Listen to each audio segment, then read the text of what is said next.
Great. Time for the live stream on Thursday, the 5th of March.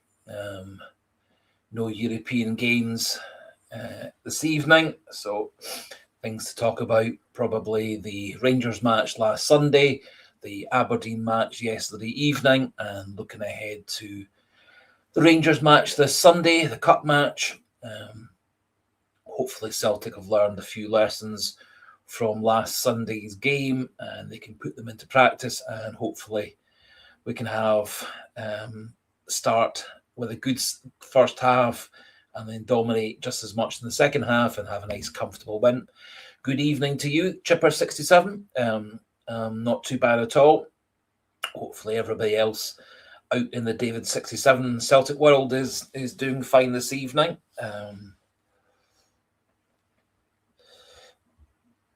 I think JJ211, you're making an excellent point there. To be fair, I suppose the game against Stuttgart, we had two good halves of defensive football against Stuttgart and took one of two or three chances we had in that game. Certainly in terms of Scottish football, I think the last time we actually had two good halves of football that we put together was the Dundee United match. But even then, we didn't actually put away all the chances that we had. Kilmarnock, 2-0 down at half-time. Rangers, 2-0 down at half-time. Aberdeen, tremendous, great start. 1 goal up after 5 or 6 minutes. And then Celtic didn't really, apart from one shot by Carl McGregor in the 9th minute, didn't really put an awful lot of pressure on the Aberdeen goal in the next basically the next hour of the match. So we scored in the 5th and the 6th minute, the 5th or 6th minute with Kieran Tierney, and then we scored in the 67th minute with Nygren. And those middle 60 minutes, Aberdeen probably had the better of the run of play, had probably a bit more of the possession for some of that time. And certainly we got awfully defensive at various different points and extremely passive in midfield, particularly the passing of Callum McGregor was very, very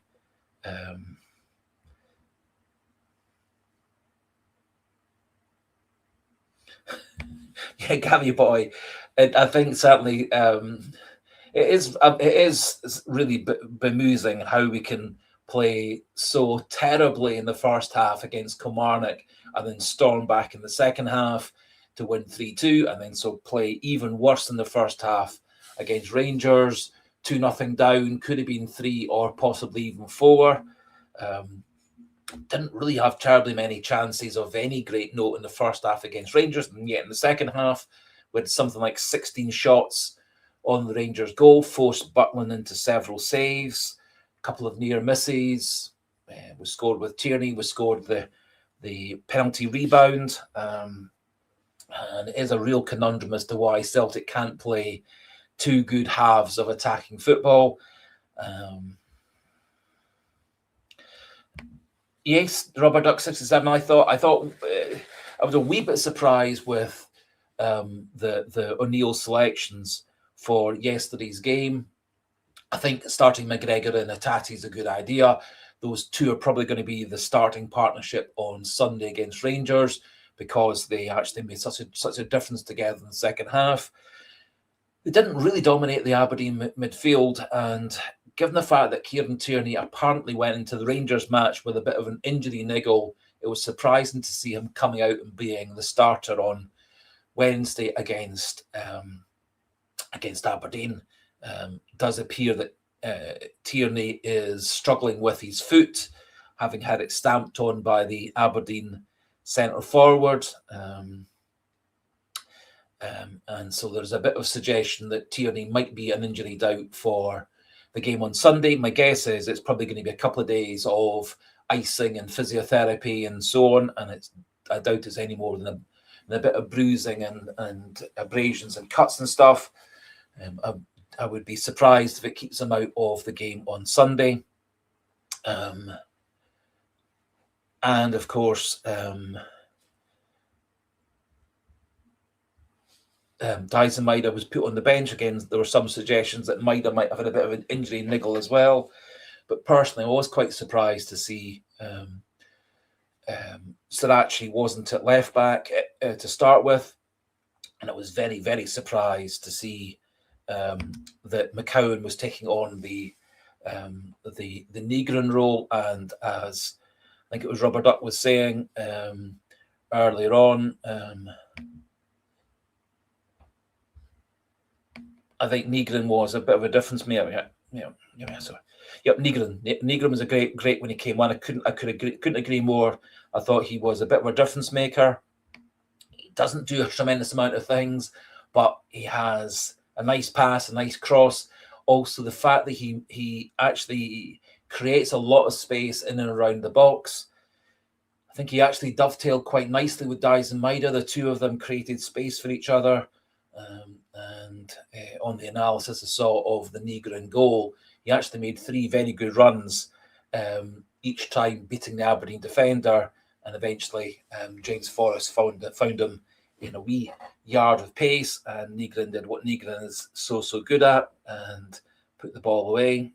Celtic's top goal scorer, and yet there are still some saying that Negrin shouldn't be playing for Celtic and he's a waste of time. And then again, in the post-match analysis, Chris Sutton seemed to belittle the fact that Negrin had scored all these goals for Celtic this season, more bemoaning the fact that he doesn't do the sort of the rough and tumble, hurly-burly, tackling, etc. in midfield. That's not really Negrin's role. Negrin's role probably is best roving about as an attacking midfielder, going right, going left, finding space behind the main striker, and getting in the box for crosses and shots and so on. And also Negrin's delivery from free kicks, corner kicks, etc.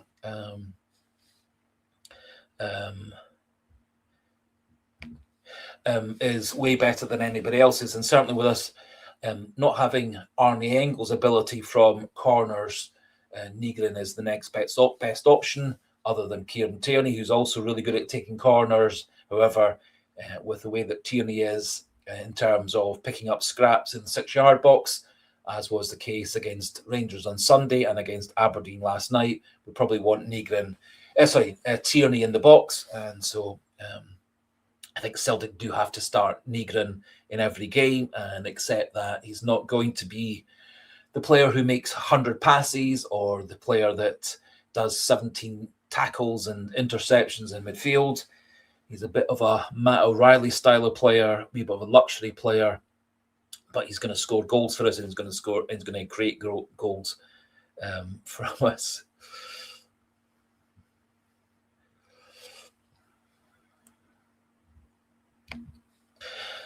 I was really surprised. I wouldn't start Alex Oxlade-Chamberlain and for another in a game for another couple of weeks.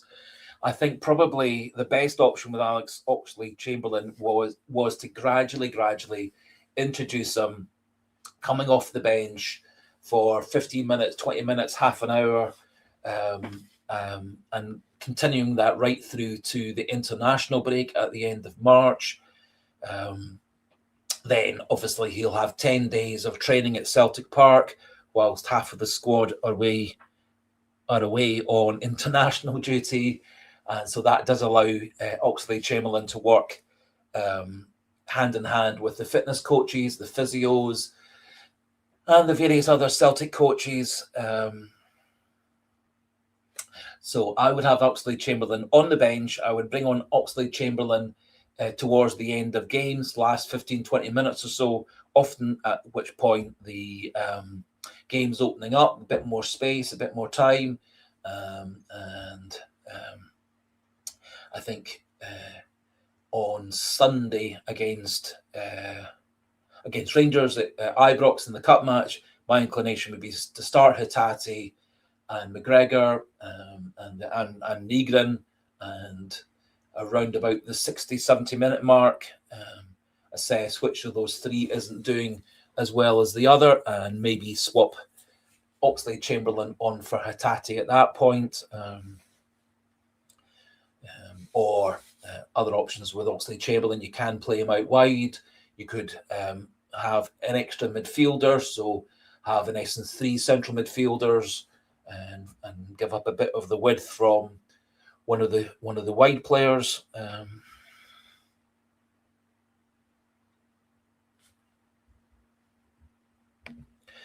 Gavy Boy, I thought Dyson Maeda. Well, there were 2 players yesterday evening who massively disappointed me. One was Luke McCowan.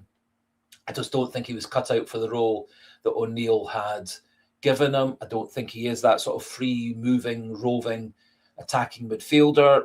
Didn't really link up with McGregor and Hatate, didn't really link up with the wide players, didn't really link up and get passes into Chavan Chara. I think he was a wee bit lost, and wasn't the least bit surprising that he got taken off, and his delivery from 4 or 5 corner kicks was very, very poor as well. So I think McCowan, again, often is a player to come off the bench the last 10 minutes or so, again, when the game's a bit more open up. And he can often be a player who gets in behind defences or shoots from the edge of the box. So I'll be all for starting Hatate and McGregor on Sunday and using Oxlade-Chamberlain and or McCowan off the bench for later in the game. But I think possibly once Oxlade-Chamberlain's had a couple of months in at Celtic training and a bit of intensive training and physio and fitness work over the international break at the end of March, going into early April. I think Oxlade-Chamberlain could well be a starter for Celtic a bit later in the season. Also, at that point, we should have Arnie Engels back. He's thought to be coming back, although nothing official, around about the time of the international break. The hope is that Alistair Johnston should be back for roughly the time of the 6-6 split, which would be very, very useful. But I couldn't agree more. I would Gavy Boy. I thought Maeda and McCowan were both very, very poor. Maeda, tons and tons of effort, running all over the place, but he had the most brilliant chance to score a goal on his 200th game for Celtic. He scored in his first ever game for Celtic a few minutes into his debut for Celtic.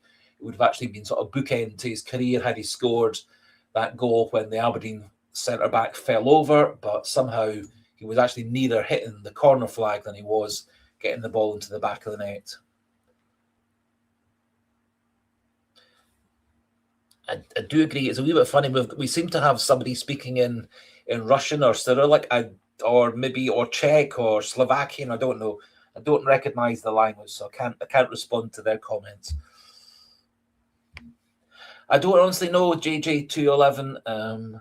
One would presume it's probably some form of the flu or a viral bug, in that he's appeared to get relatively well all of a sudden. You wouldn't have thought it was any kind of sort of tummy bug or food poisoning that would be lasting for as long as it did. So one would be guessing it's probably a cold or a flu, etc.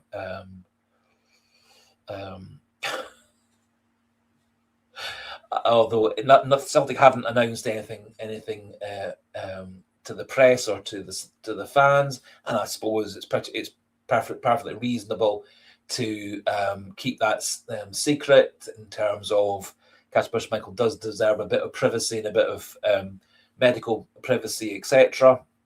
But one would guess that it's probably a cold and a flu, in that he was out all of a sudden at the weekend, and the suspicion is he's not going to be back in the lineup for Sunday. Personally, I would be keeping Sinisalo in the side and for the rest of the season, unless Sinisalo gets ill or gets injured. Although it does appear that some folk are suggesting that O'Neill is going to get Schmeichel straight back into the side as soon as he's fit and well.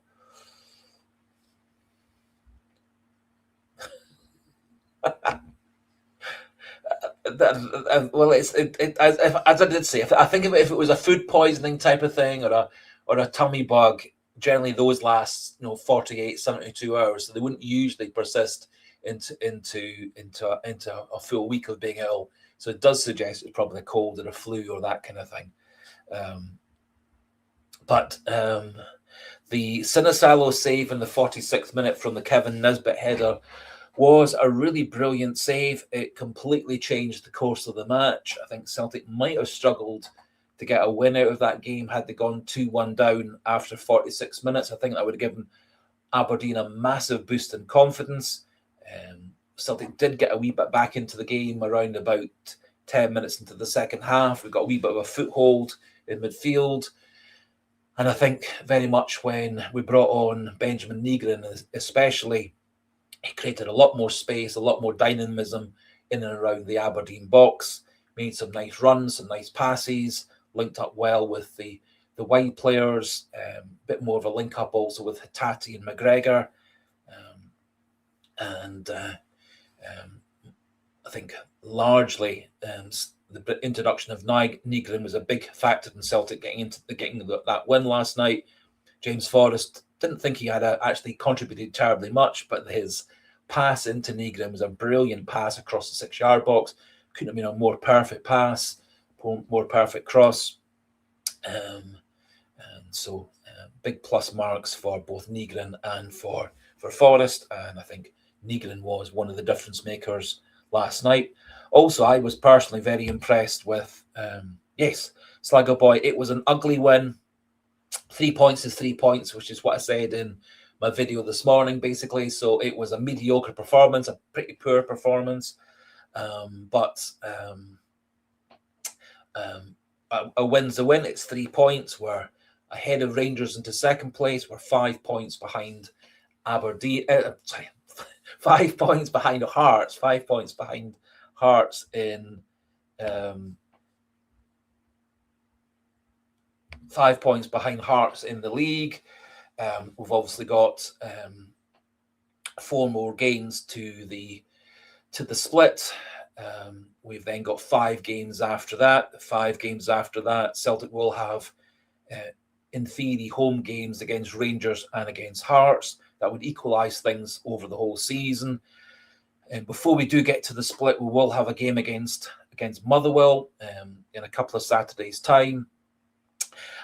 And also during the spell before we get to the split in early mid-April, Hearts also will have to play Motherwell during that time. So, and theoretically, if Motherwell were to win their game in hand at the weekend, which I think is against Dundee, but I may not be right about that, Motherwell would be on 56, Rangers on 57, Celtic on 58, Hearts on 63, and as I said, a week on Saturday, Celtic will be playing Motherwell at Celtic Park. And so if Celtic were to beat Motherwell then, and if Motherwell were to get a win or a draw against Hearts the next time, like they did the last time they played them, Hearts and Motherwell drew the last time the two of them played each other, that would certainly bring Hearts that bit closer to us as we reach the final 5 fixtures of the season.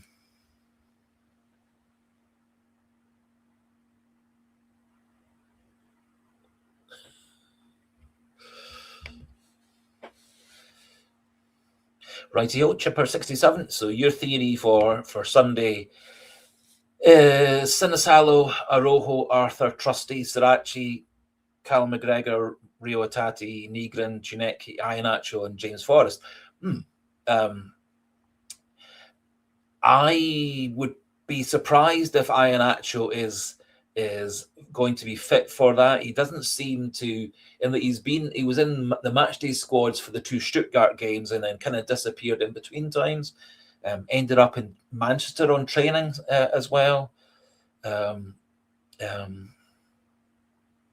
So I'd be surprised personally if Iheanacho was our centre forward on Sunday. I think probably we're going to go with either Maeda or Chavanchara. I think if we did go with Maeda or Chavanchara, what we should be looking to do is to get the ball in and behind the Rangers' back 4, depending on who they play at right back. Rangers will have 4 very slow defenders if they go with their captain Tavernier at right back. If they use Sterling at right back, that does actually create a bit of more of a problem. Although Czunecki actually had a really good game against Sterling in the second half. Could have got a penalty. He did actually beat Sterling several times. Not so much with pace, but more dribbling inside and outside and cutting inside and out of him. But Sirachi, I can certainly see Sirachi starting, assuming that Tierney's foot injury doesn't get better. I think otherwise Tierney will be starting. So my starting 11 for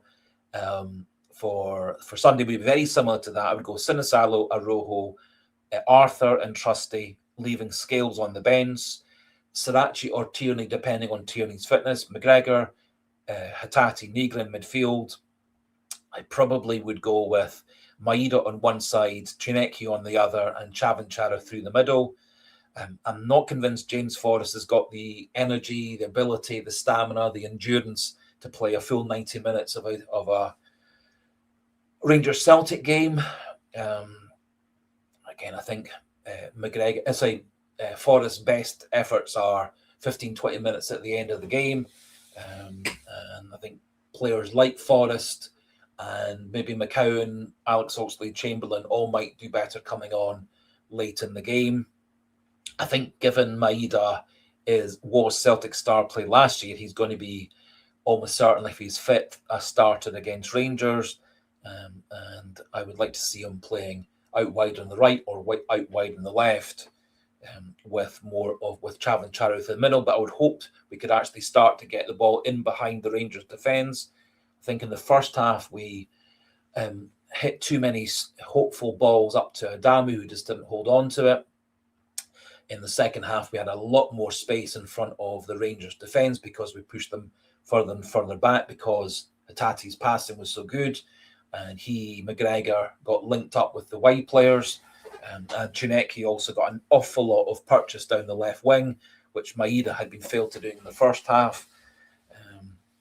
So I'd be open to Maeda being the main striker. I'd be open to Chavanchara being the main striker. But I think we need to try and get the ball in behind Rangers defence, particularly if they play Tavernier and not Sterling at right back.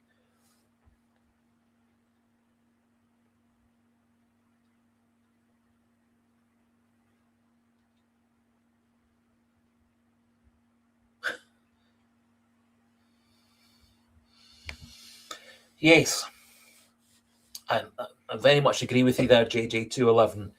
It seemed very bizarre. Celtic started so well against Aberdeen yesterday. We were really on top for the first 10 minutes, scored a goal in the 6th minute. McGregor had a really good shot in the 9th minute, although it was a bit central. It was a very powerful shot that Mitov did well to get down and hold. Had it been an extra couple of yards to Mitov's right, I think it would have been a goal.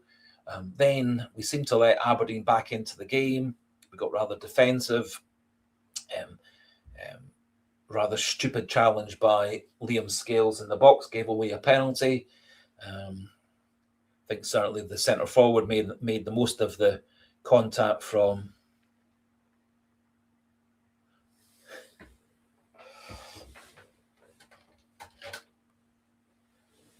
Sorry for the face brightness. It's a wee bit difficult in the room that I use for doing all the videos and recording, in that it can get quite dark. Obviously, it's dark at night outside. That's why I've had the lights on. I've got one above me and two to the sides. But hopefully, I've taken away some of the glare. I do apologise to her, to the slabbering cabbage. I do apologise for my face being too bright. Hopefully, that's a wee bit better now.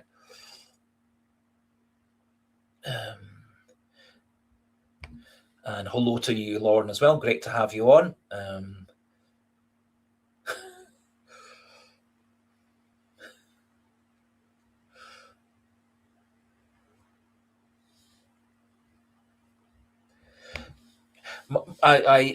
He's not been the biggest success so far for Celtic. Neither it has been Adamu. Chavanchara's got 1 goal and 2 assists. there is an argument that Chavanchara really changed the way that Celtic played in the second half against Kilmarnock. He was instrumental in the second goal against Kilmarnock, managing to beat the Kilmarnock defenders to the long throw. The ball then bounced in behind him, went to Negrin, and of course it was him that got the ball from the throw-in late in the game, turned the Kilmarnock marker, then a brilliant ball across the box to Arojo to score. I think the problem with Chavanchara is he's being used as a target man, and he's not really, even though he is 6'3", he's more of a player who gets in behind defenders, uses his pace. But I think O'Neill wants him to be more of a target man and then try and get players like Yang, Chuneki, Maeda, McGregor, Negrin, McCowan, etc., working in behind him and getting into the box. I don't think, as far as I could see in all the stats for last night, Chavanchara had one chance at goal, and that was the header that got blocked out by a defender. Otherwise, Celtic never got the ball into him in the box. Aberdeen did a great job, I thought, of packing the centre of the box. They used an extra centre-back. They cut down an awful lot of the space Celtic were trying to exploit out wide with Chineki and Yang and Forrest and so on. They often double teamed our wide players, and I don't think we really used Chavanchara as well as we could do or should do. And I don't think he is a target man centre forward. I don't think he's a Chris Sutton style centre forward. He's not really the natural mould of centre forward. I think he's more, but I think both he and Adamu are better players when we try and get the ball into the box for them or try and get them released with balls over the top. Against Hearts, as he showed against Hearts, he's got lots and lots and lots of pace if you get the ball in front of him. But Celtic aren't really getting him facing the goal. They're getting him with his back to the goal.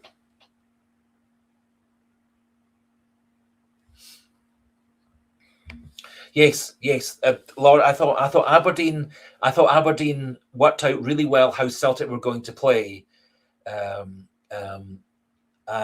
did a great job of packing the centre of the defence. Did a good job of double teaming out wide, so their wide players on the left and the right doubled back to help the fullbacks. They had three centre backs, so they dropped one of their defensive midfielders back to be a centre back. He was a wee bit lucky to keep himself on the pitch. He had a couple of fouls after being booked early on, but they did a great job of blocking out the centre of Celtic's attack, cutting down the ball coming into the box. I thought Aberdeen defended really, really well. I just didn't think Celtic were quite so clever as they should have been in terms of creating chances. And when we did create the chance for Negrin, it was a really quick move from left to right. Nice ball into Hatate. Lovely ball by Hatate across to Arojo. First time pass from Arojo to Forrest. One touch to get it under control into the 6-yard box, and Negrin made a brilliant run. But that, in essence, was three very, very quick first-time passes across from left to right.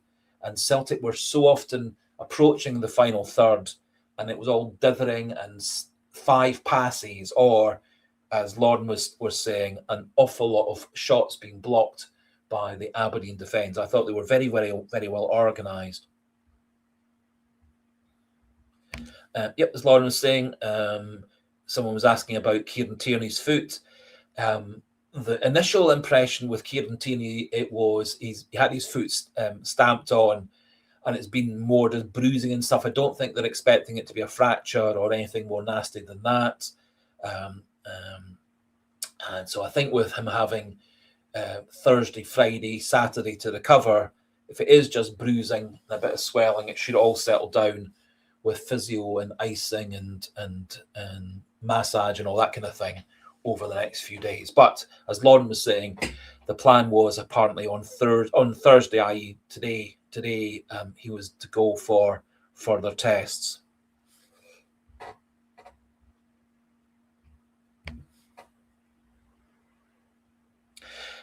At this point, I don't think we really know one way or the other. All we'd say is he got injured towards the end of the first half.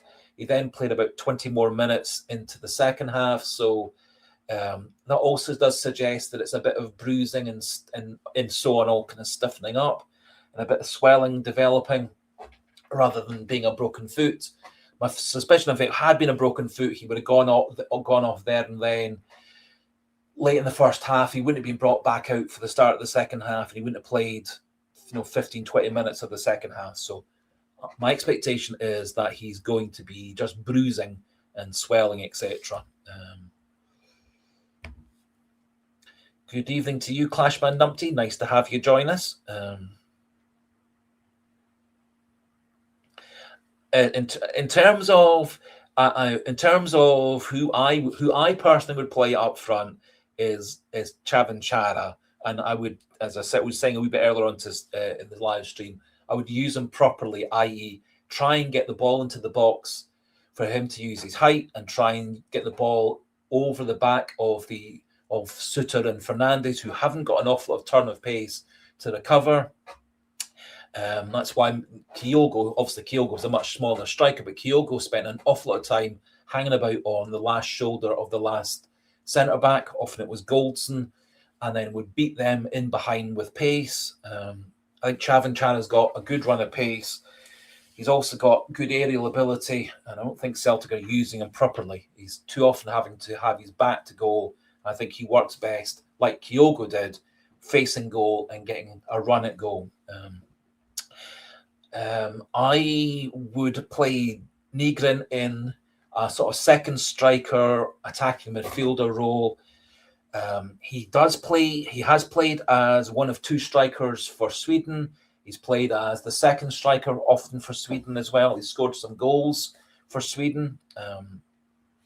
So he can play that centre forward role, but he typically plays more in the space behind this modern day false nine that some people call it.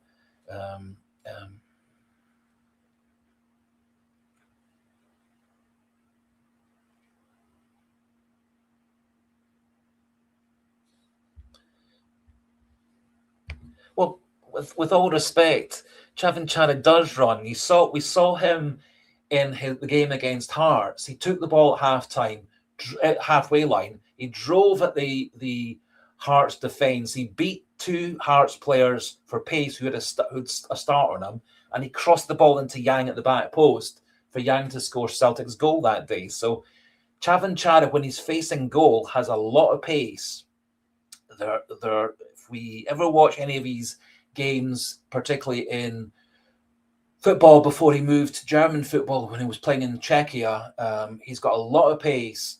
When he's facing goal, he's got a lot of pace. Well, Clashman Numpty, did you not see the goal he set up against Hearts? Tons of pace. He took the ball at halfway. He outpaced the Hearts defence to get in behind them, and he crossed the ball in for Yang to score at the back post. If we don't give him the ability to run onto the ball, he's not going to show that run of that turn of pace. He's actually and against Kilmarnock, the first time he got involved in the game against Kilmarnock, a ball over the top. He beat the Kilmarnock defenders to the ball over the top. It just so happened that his shot wasn't very good when he got there.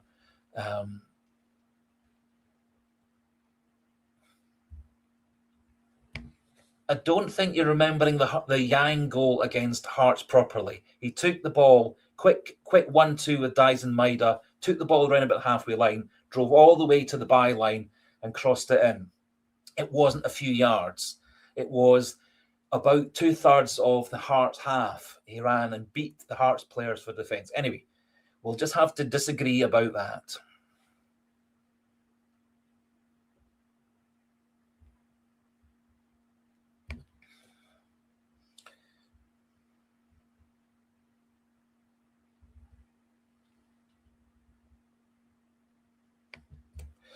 Well, Shawnee boy, if we're still talking about Chavin Chara, it's difficult to show good pace if no one is giving you the ball in passes to show your pace. all that he seems to be getting asked to do is to play the way that Iheanacho does, i.e., coming to the halfway line to get the ball, to release the ball out wide, and then try and spin in behind.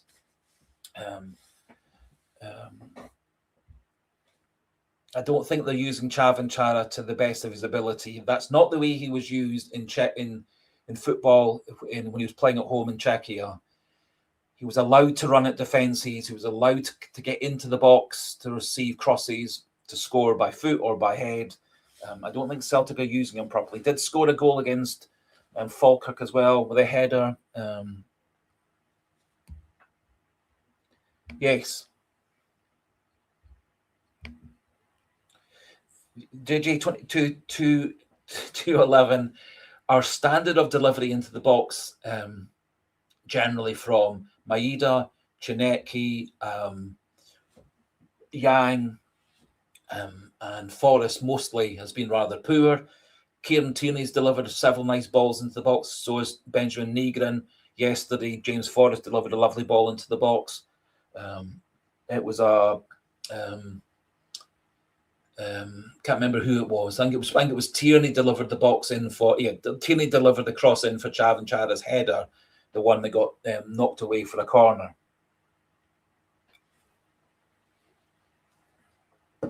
Anyway, it would be wonderful if we had a 25-year-old Henrik Larsson and a 25-year-old Chris Sutton to be up front for us, or Gary Hooper or Lee Griffiths, but we don't have any of those players. We've got Chavan Chara, we've got Adamu, we've got the option of using Maeda as a centre forward. I think against Rangers, he's probably better starting off wide on the right or the left,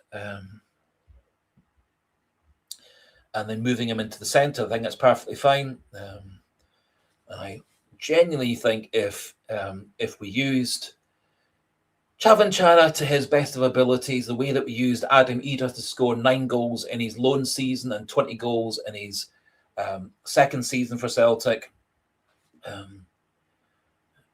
Adam Idah was allowed to get in behind defences. He was allowed to get into the box. It's not really the way that we're using Chavan Chara or Adamu. So I don't think O'Neill and Maloney are using him to the best of ability. That's just my opinion.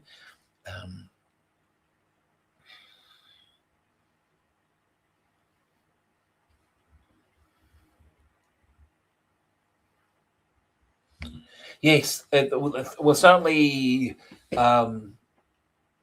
I think it's actually an important factor, if possible, on Sunday.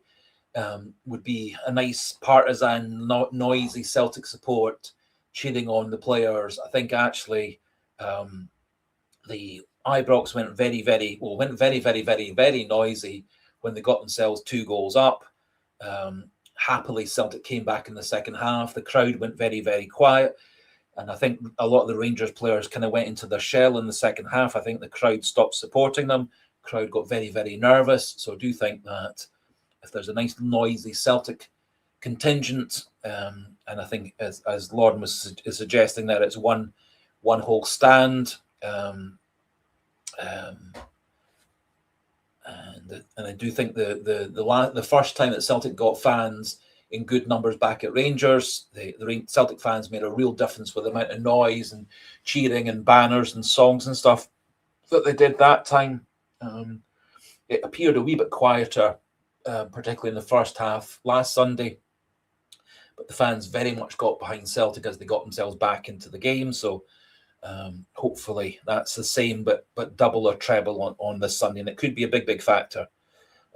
I have a suspicion that the game's going to be quite tight on Sunday, and I really hope that O'Neill and Maloney and McGregor and so on have learned lessons from last Sunday and use those lessons to not let Rangers get off to a good start and not get Rangers.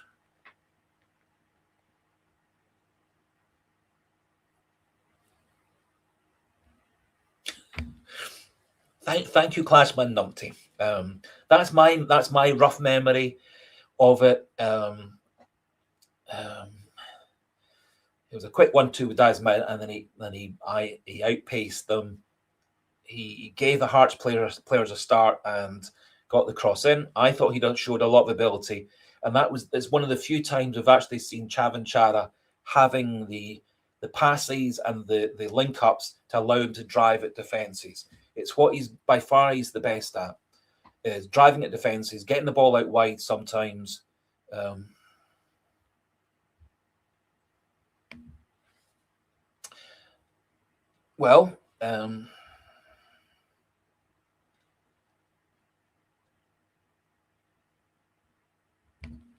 My prediction on Sunday is that Celtic will win the game, particularly if we get off to a good start and don't let Rangers back into the game the way that we did with Aberdeen last night. So get off to a good start, get the Rangers on the back foot, dominate in midfield.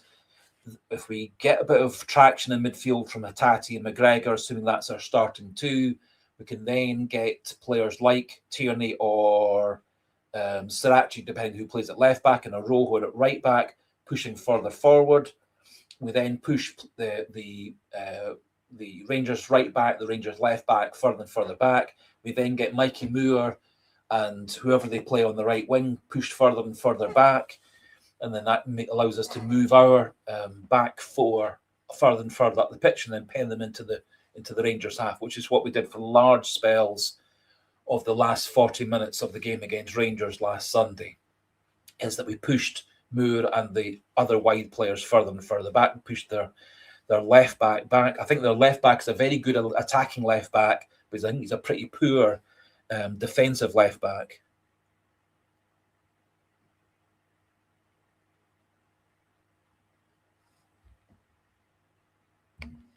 Well, I thought Arojo actually played really well last night.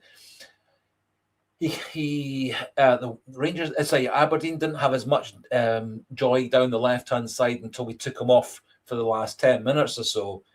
Colby Donovan, who I think is a really, really good young player, didn't seem to have the ability to control the Aberdeen Finnish winger or Mitchell Frame, our own left back that we used to have.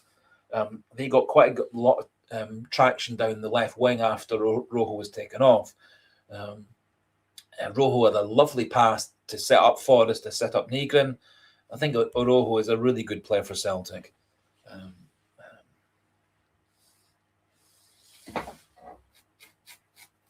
The only thing I would wish that Arojo did a bit more was actually shoot for goal. I think there were 2 or 3 times that he was in a good position to score or to at least shoot from the edge of the box, and he didn't take his shot. So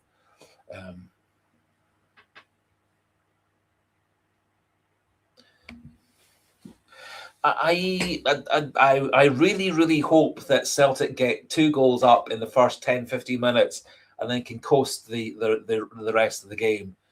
I have a horrible feeling that it's going to be a wee bit similar to the League Cup semi-final, where Rangers are going to hang about and hang about and hang about in the game. It wouldn't be the least bit surprising that that Rangers get a penalty at some point in the game.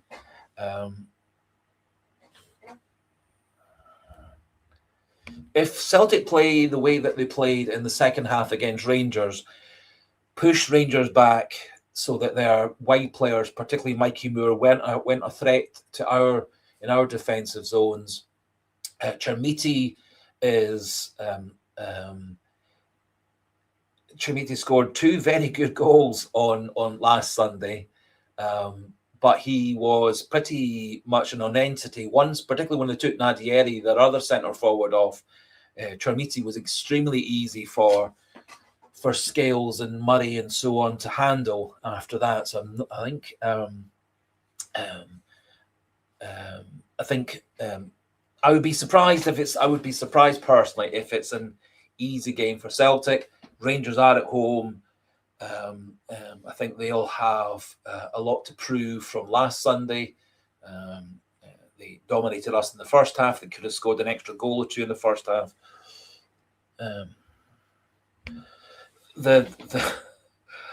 I would be very, very skeptical of Celtic winning a penalty shootout, mostly because I read somewhere or heard somewhere that Butland has saved every single penalty kick this season in the Scottish League or something. He's had like 5 or 6 penalties to save in Scotland in the Scottish Premiership, and he saved absolutely all of them.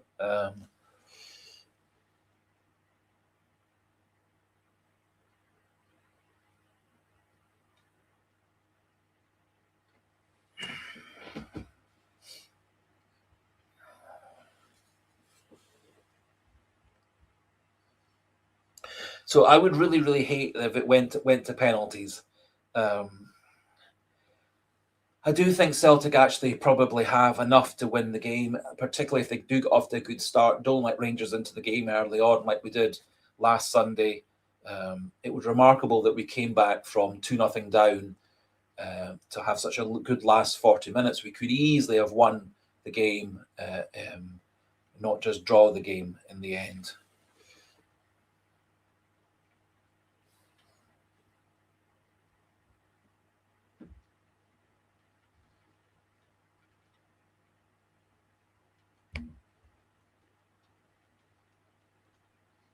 Yes, Lauren. I think Rangers would probably play for penalties.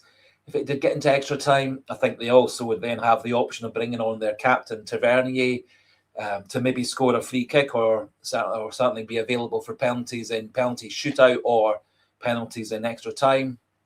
I don't think they're going to risk playing Tavernier from the start. I think they'll use Sterling on that side to try and negate Maeda or Chinecki, whoever plays out wide. Clashman Numpty was proposing that we play Maeda through the middle. I would have no problem at all with playing Maeda through the middle. I think Rangers have not got a very pacey back four, apart from Sterling. I think Maeda's pace would scare Fernandez and Suter. They both are rather prone to giving away fouls and free kicks and yellow cards. I think particularly if Celtic could get a bit of domination on the left and the right, maybe get our fullbacks pushed forward, Sirachi, Tierney, Orojo, whomever. I think there's plenty of space to exploit behind the Rangers players. And also in the second half, we actually did hit quite a number of balls in behind the Belgian left back for Rangers that Yang ran onto. And admittedly, Yang's delivery into the box wasn't very good, but at least he was getting himself into good space behind there.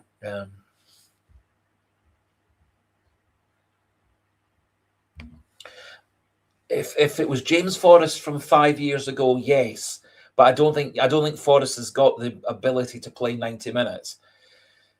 It's also a wee bit concerning that Sebastian Chinecki's best games for Celtic tend to be the ones where he comes on for 45 minutes in the second half or for half an hour in the second half. He made a big difference last Sunday. Just last night, I was a bit disappointed with Chinecki's delivery, whether that's because Aberdeen specifically got him double marked out the game, I don't know. So I I don't think Forrest has got the pace, the endurance to play.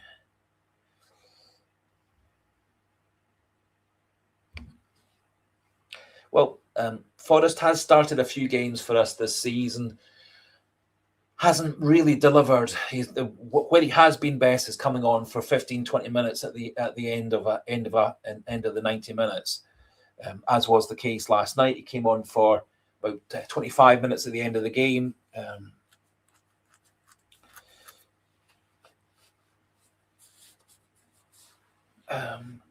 And I wasn't convinced that Forrest was especially good last night or against Rangers last Sunday, to the point where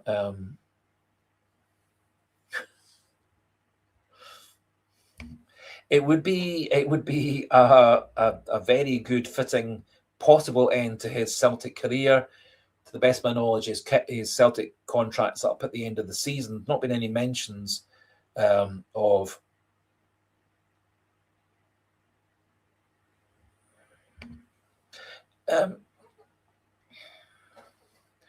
well, one thing that can be said about Yang's second half performance against Rangers last week is it meant that the Belgian left back, who'd been a big factor for Rangers in the first half, actually had to do quite a lot of defending. Yes, yes. Forrest hit a lovely cross in for Maeda to get the penalty kick. He hit in a lovely cross to get the penalty kick. The goal yesterday. However, both of those were late substitute appearances rather than him coming on at 60 from minute one and bombing up and down, up and down, up and down the wing for. So I think Yang is very useful if it occupies the Rangers left back and pushes Mikey Moore, their left winger, further and further back to defend. Neither of which their left back and their left winger aren't the least bit good at defending.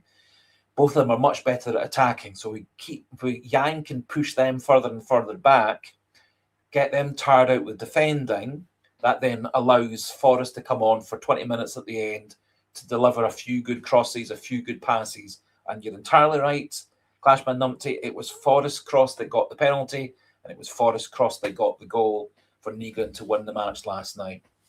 And I think that's where he's best for Celtic for the rest of his Celtic career, is playing 20 minutes at the end of the game and delivering one good pass, one good cross, whatever the case may be. I don't think he's got the ability to play for a whole game. And but each to their own. Also, the fact that O'Neill hasn't really played Forrest as a starter. Rodgers played Forrest a bit as a starter. That didn't really work out. I think Wilfred Nancy gave Forrest a couple of games as a starter. Forrest really wasn't cut out for the role that Nancy wanted him to play. Yang did far, far better in the Wilfred Nancy system.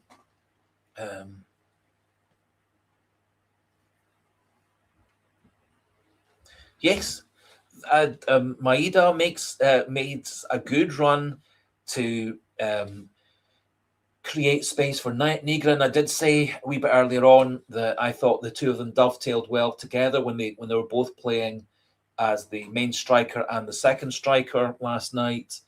I think that's also consequent on the fact that Maeda and Nygren and all the other players have been playing together all season. Maeda's been playing with several of the players in the Celtic side for several years. I think that's part of the reason that particularly Chavan Chara and Adamu have struggled to fit in with the system, is that they've only just come into playing for Celtic at the end of January.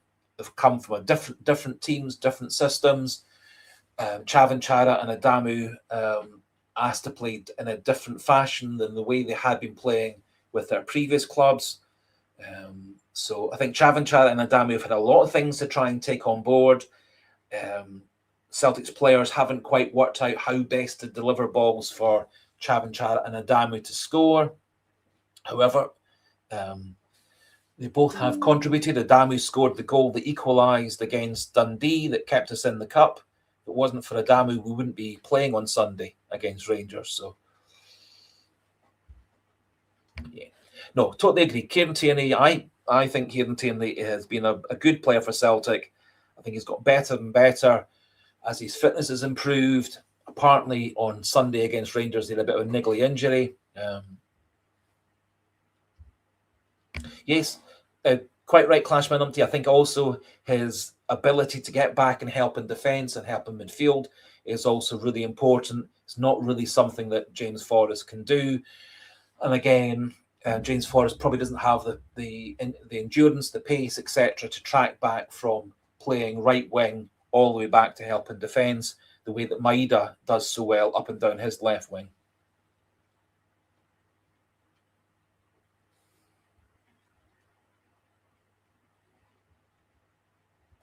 Yes, but totally agree.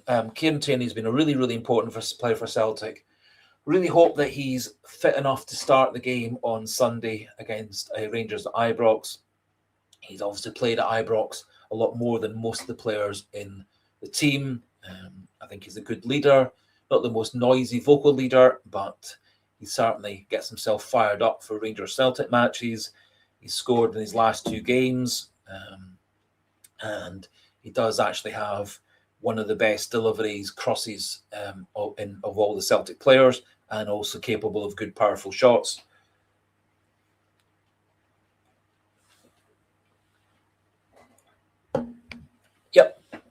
Pat McLaughlin, I would tend to agree. I think Forrest is best coming on against tired defences. I think also Alex Oxlade-Chamberlain, I think he would be also better coming on late in the game when we've got teams pushed further and further back. I don't think Oxlade-Chamberlain was quite up to the pace and aggression and atmosphere of a Celtic Rangers match.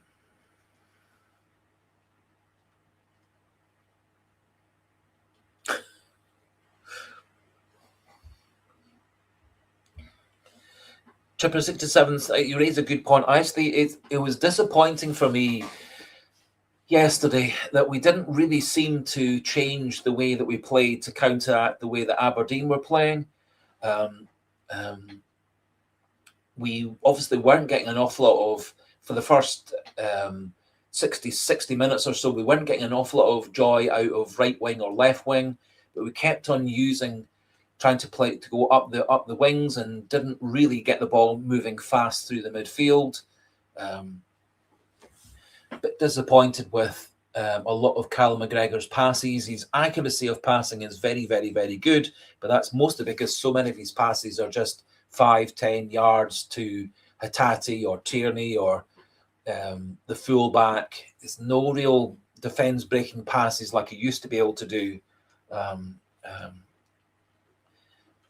It's more Hatate who tries the more risky passes. And I do think when Celtic pass the ball quickly, which they are perfectly capable of doing, it makes a lot of teams hard to defend against us. Too often, what was happening is the ball was going to McGregor and it was just slowing down in midfield.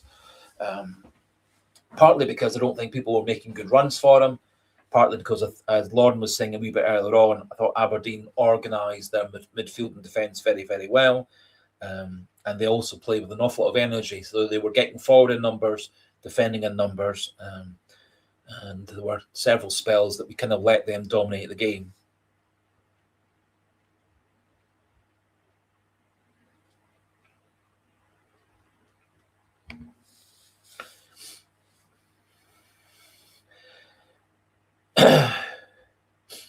Yes, there is a degree, I suppose, with Dyson Maida is that he's in theory always going to be just about to come good. So a lot of teams do have to actually plan when they play Celtic for planning to counteract Dyson Maida. I'm sure that was part of the reason that Dujon Sterling played last Sunday to try and counteract Dyson Maida out wide on the left. As it turned out, Sterling did a very good job counteracting him on the right wing, on the left wing, so that Maida then ended up then playing through the middle.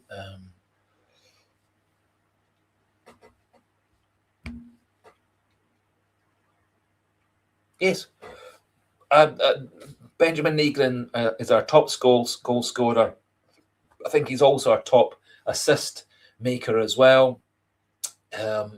He's got the most goal involvements of any player in the Scottish Premiership. So he scored more goals or set up more goals for other people than any other player in the Scottish Premiership. But still, there are tons and tons of Celtic fans and tons of Celtic ex-players, particularly Chris Sutton, who seem out to get him. He's scored a bundle of goals for Celtic. He's probably on course for a Matt O'Reilly style of number of goals and number of assists in the season Matt O'Reilly had before he got transferred. And nobody seemed to argue about the fact that Matt O'Reilly didn't really get himself involved in an awful lot of the ball winning, etc., in midfield. I think he was allowed to be the midfielder that he was. I think, as Clash Numpty is implying, if the other players, such as McGregor, Hatate, Engels, when Engels is fit, and if the fullbacks do their job and the white players do their job, that does allow us to have the luxury of Benjamin Negrin,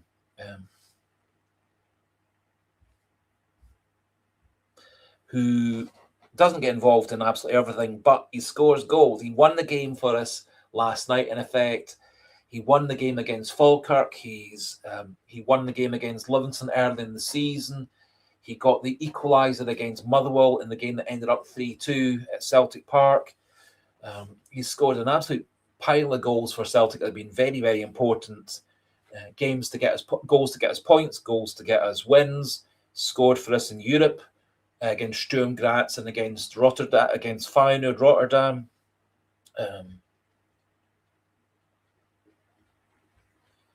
So I would say of Celtic's current players,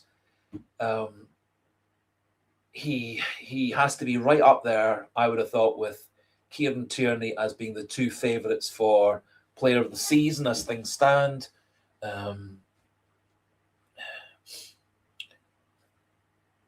My personal opinion, I think Nygren is, and again, Nygren for me is a bit like Chavanchara if he was used better, because Rodgers did not use him in his best position. He played him as a conventional midfielder. That's not the way that Nygren plays. It's not the way that Nygren has played for any other team. It's not the way he plays when he plays for Sweden internationally. Yep. So, for me, he's way, way more than a mediocre player. He is one of Celtic's most important players. And generally, when Nygren's playing well, Celtic play well because he does get a lot of movements and a lot of creativity in and around the box. He's got some lovely delivery. He delivered the cross to get Tierney's goal for the equaliser. He's not had the chance so far for Celtic, but he does also have a very good record taking penalty kicks. He's got a 80% success rate, 4 penalties out of 5 as a professional. Certainly penalty kicks in normal time have been an issue for Celtic. Obviously, Engels has got a very, very good record. Ian Achel had a very good record. But otherwise, we've had a lot of players missing a lot of penalties. We were quite lucky against Rangers that Hatate got 3 goals at putting that one in. And both Chavanchara and Nygren actually have very good records as penalty kick takers at their previous clubs.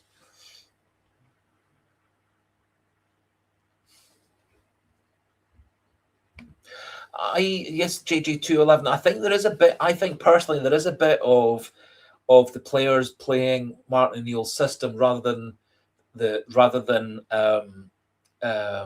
developing a system to suit the players.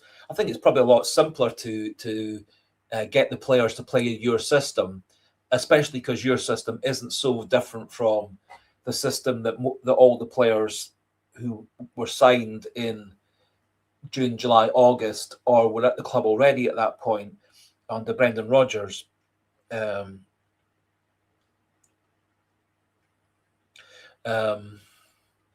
Play that system. So the system that Rodgers used, the system O'Neill used, aren't terribly different from each other. Obviously, the Nancy system was very, very, very different, and the players couldn't adapt to that. So I think actually the small tweaks that O'Neill's done from the Rodgers system to his own system has been a lot easier for the players to accommodate. But I don't think that actually the system that O'Neill's playing is ideal for all these players. And I do think, personally, that very important players at Celtic are fullbacks and are wide players, and we also should be exploiting the pace of our forwards as well, be it Maeda or Chavanchara. And I think Adamu also, from his time in Austrian and German football, does show a lot of pace for getting in behind. But again, we've not really given him an opportunity to show that so far.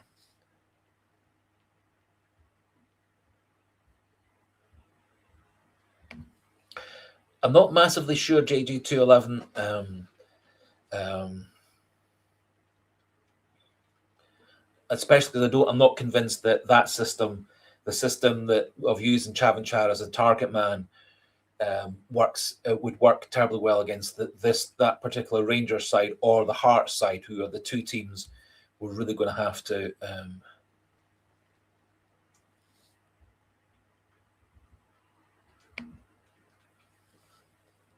haven't seen that Tierney's out for the season.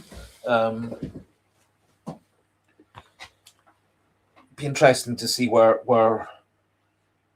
you got that bit of news. And Jim Cunningham 9975.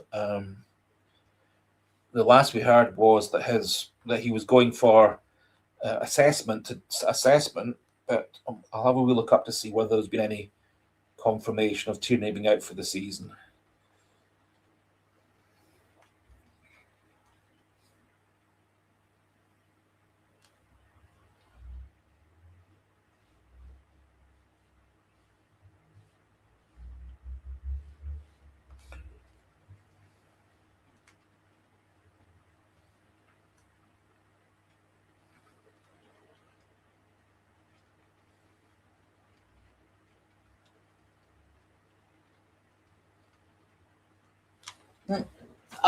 I can't seem to find anything saying he's out for the season, but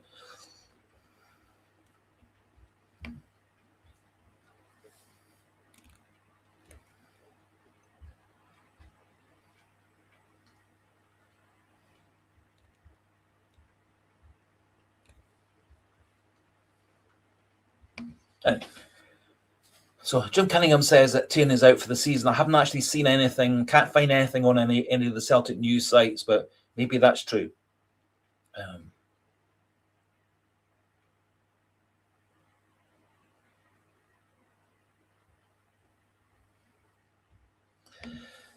Certainly the money that Kieran Tierney's getting does put him supposedly as Celtic's number one paid player. You're quite right. It is somewhere possibly maybe 12,000 more than Callum McGregor. Up alongside Callum McGregor is Cameron Carter-Vickers and Jota. They're both said to be in the mid-high 30s thousands per week. Tierney supposedly on £50,000 a week. So Gabby Boy, you're entirely right.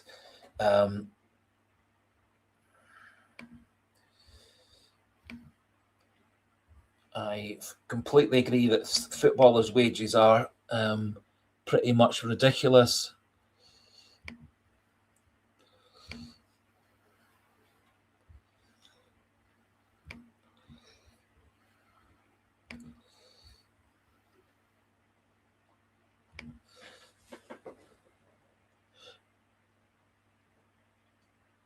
Sorry, the graphics are a wee bit low, but these were figures that were released just recently about what the Celtic players' wages are. So, according to these stats, which aren't verified, i.e., it's not come out in the actual financial figures, the financial report for the year, but these were the figures quoted by one of the football salary sites. Tierney's on 50,000 per year, McGregor 37,000 per year, Jota 37,000 per year, Carter-Vickers 37,000 per year, Ian Atchell, which is a big surprise, 35, Trusty 32, Johnson 25, Negrin 25, Engels 20,000, so is Kasper Schmeichel, Dyson Maida 18,000, and so on and so on and so on.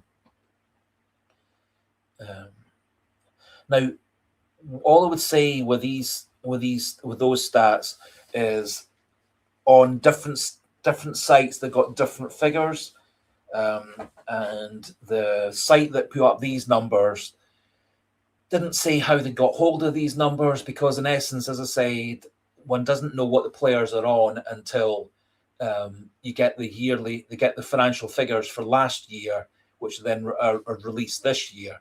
So we don't really know what players are on.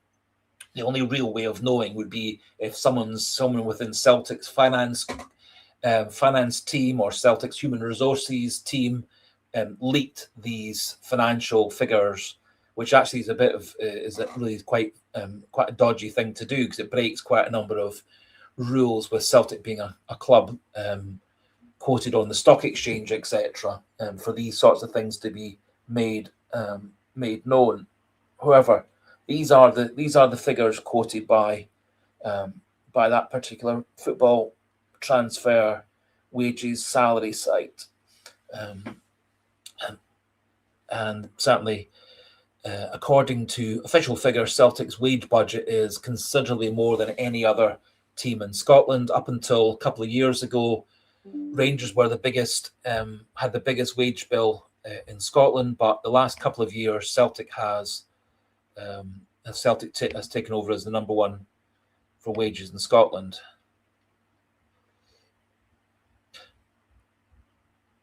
Yep, Gavi boy, that's a really good point. Oops, sorry. Second. Yeah, good point. In terms of that, would appear to be what the basic salaries that Tierney, McGregor, Carter Vickers, etc. On top of that, you will have performance bonuses such as scoring goals, playing games, reaching a certain number of goals per season.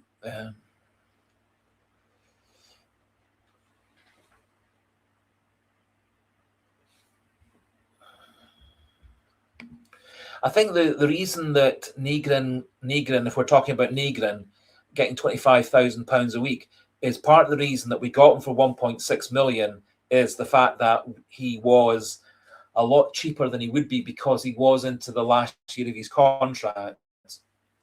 And so Celtic got him for a bargain price, much like many players have come to Celtic. And Negrin reportedly did have a number of clubs that he could have gone to and turned them down to come to Celtic. So I do think Celtic offering him £25,000 a week helped convince him to come to play for Celtic, along with the fact that he had a strong expectation he was going to win trophies playing for Celtic, and then a strong expectation he was going to play some Champions League football for Celtic, and both of those things would help propel him from Scottish football for 2 or 3 years into English football, Italian football, German football, Spanish football, etc. But £25,000 per week for the number of goals he's scored, the number of goals he's created, probably quite reasonable.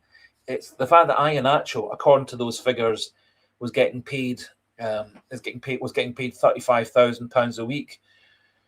That to me is the figure that I found the hardest to accept. I think Tierney being a high paid player, McGregor, Carter Vickers, Jota, Alison Johnston, don't really have much of a grumble with those, but Kelechi Iheanacho, again, I suppose we got Kelechi Iheanacho for completely free, so maybe he also turned down a couple of offers to come to play for Celtic because he was going to get more money to play for Celtic. So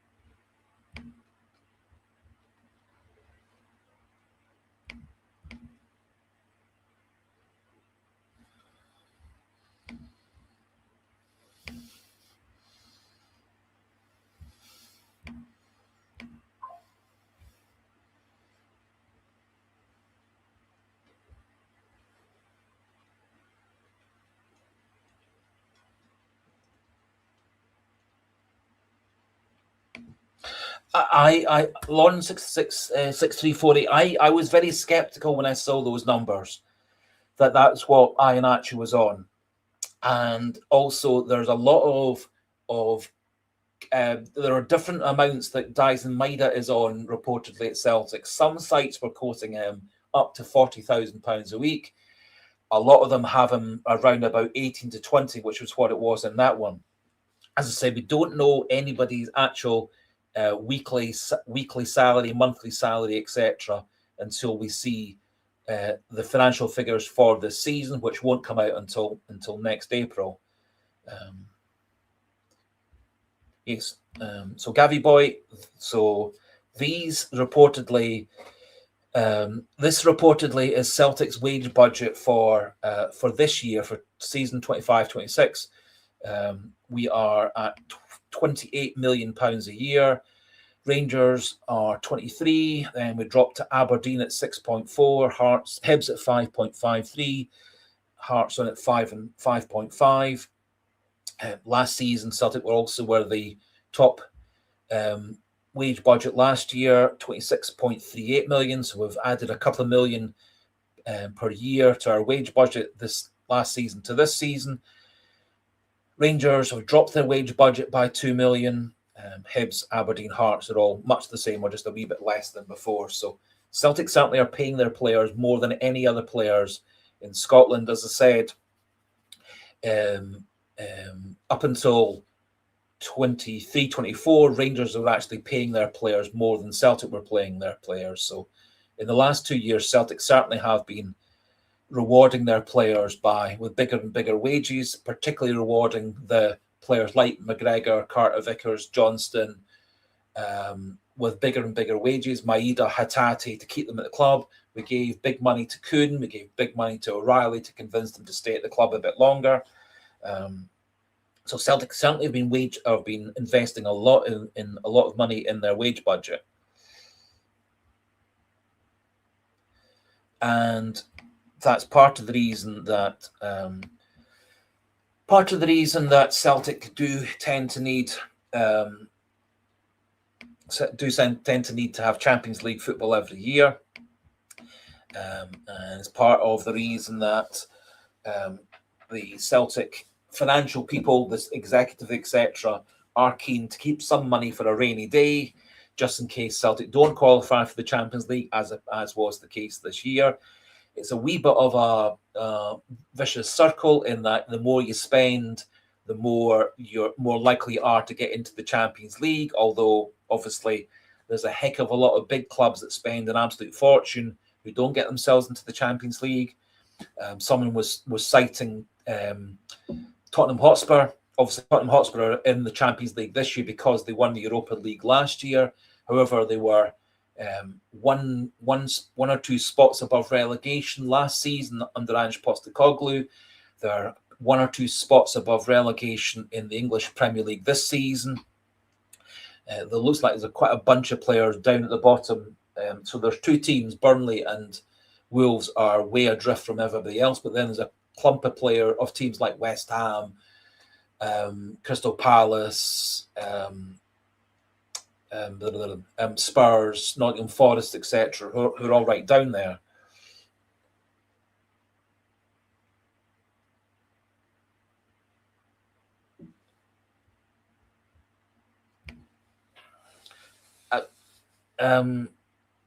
I don't really understand what the question. Do you think the SPL is a divisive ripoff?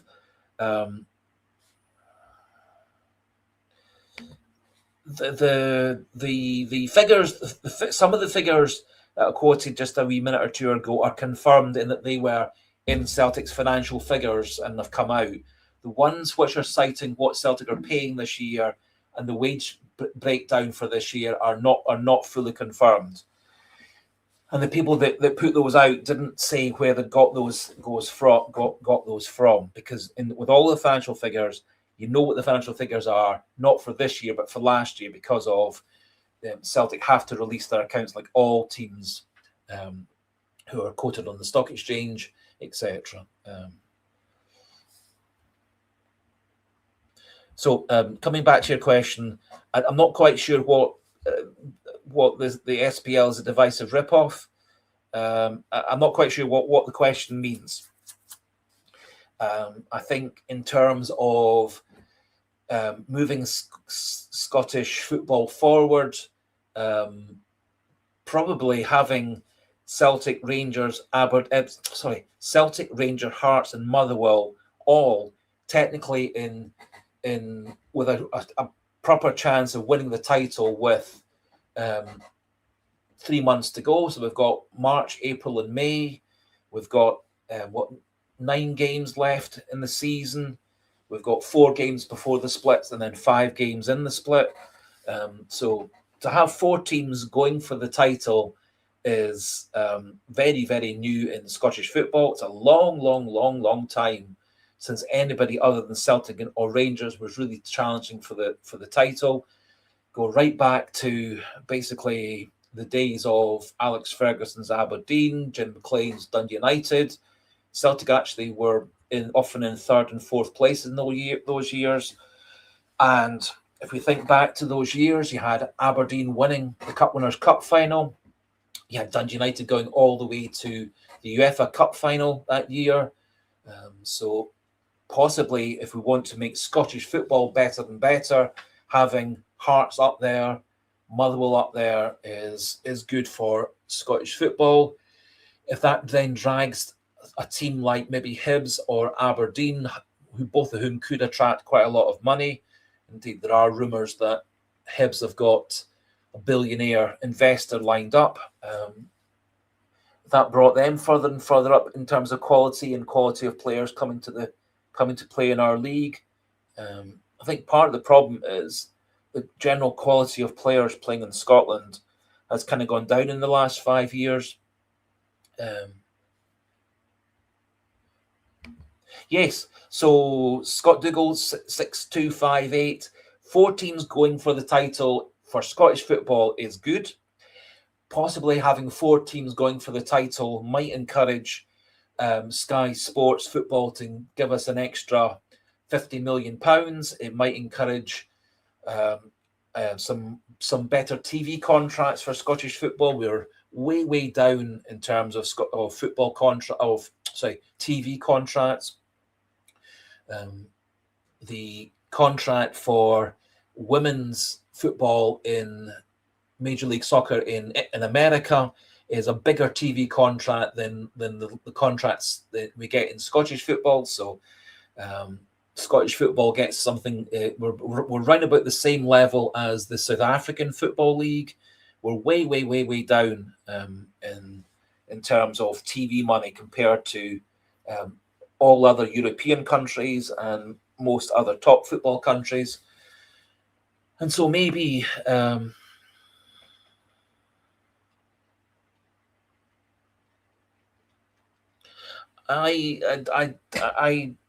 not a great believer slabbering cabbage of football being such a major factor in society. I don't think that personally. So I don't see such strong links between politics and sport and religion and so on as such. And I don't think there's any deliberate conspiracy or anything. Yes. To be fair to John Beaton, I haven't actually done the proper research on this, but reportedly, when people have actually analysed John Beaton's performance as the referee in Celtic against Rangers matches, is his decisions have been, on the whole, pretty good. I don't think there was in terms of the game against Rangers last weekend. I didn't fault him for not seeing the penalty kick for when Dujon Sterling handled the ball into Butland's face. Don't think anybody saw that in the live football. Not even Dyson Maida appealed for it, and he was a couple of yards away. So I don't think we could really blame Beaton for not seeing that penalty kick. The one where Sebastian Chuniecki was being held by the shirt and pulled back by the shirt.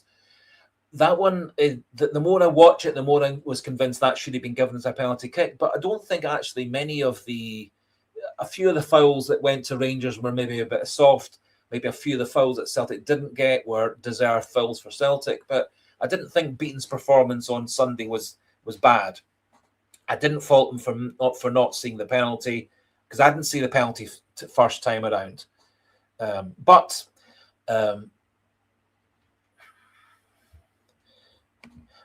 the Sligo boy, it did take him a long time to give the penalty. My thought actually is, having thought about it, was he and the VAR referee were trying to work out what card Sterling should get, because he could have got no card, yellow card, or red card for handling the ball with the header being net bound. So I think they had to work out whether Sterling should get no card, yellow card, or red card. So I think that's actually probably why it took a long time to give the penalty kick, that they were trying to work out what penalty Sterling should get on top of it being a penalty kick for Celtic. It'd be quite interesting in a few weeks' time when we actually presumably get to hear the audio of that decision. If that's why they were debating for a couple of minutes to decide to give the penalty or not give the penalty, was whether it merited an additional red card for Sterling for handling a net-bound header.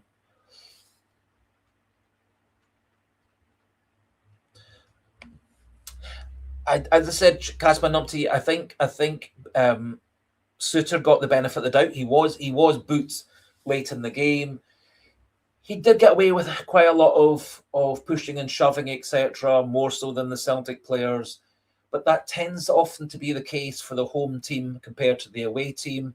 Thought the Aberdeen players got away a wee bit with some fouls and pulling and shoving, etc. But again, probably not much more than to be expected. And in terms of the big decisions on Sunday past, I don't think Beaton got anything wrong, possibly apart from the Chunetke one. And the Chunetke one, again, Sterling was very clever. He was holding Chunetke's shirt on the side that John Beaton couldn't see.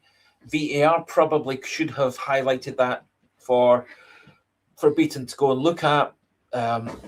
However, to be fair to Sebastian Chunetke, he stayed on his feet as long as he could.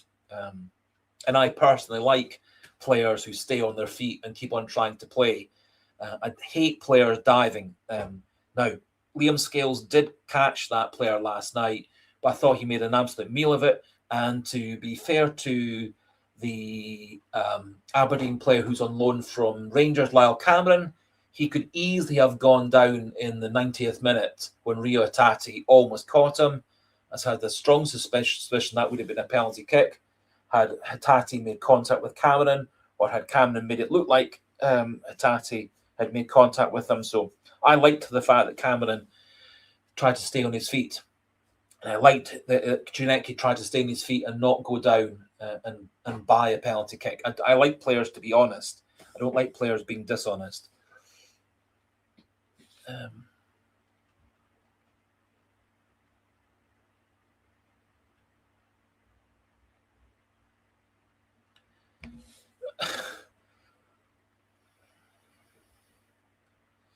All I would say, Slab and Cabbage, at no point on any of the live streams I've ever done, or the 2.5 years of doing videos or as on the David 67 channel, I have never, ever said anything that I didn't believe and I didn't think was what I think.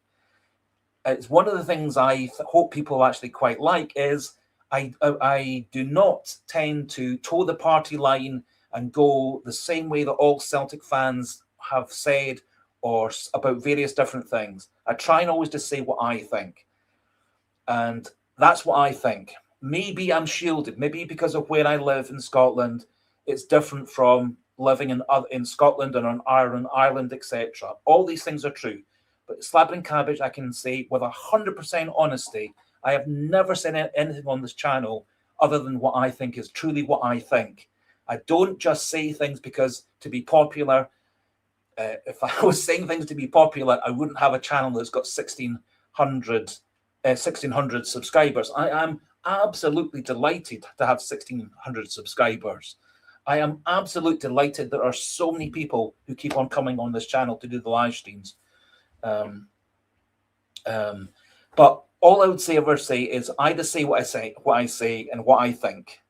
And if people agree with me, that's brilliant. If they disagree with me, that's brilliant.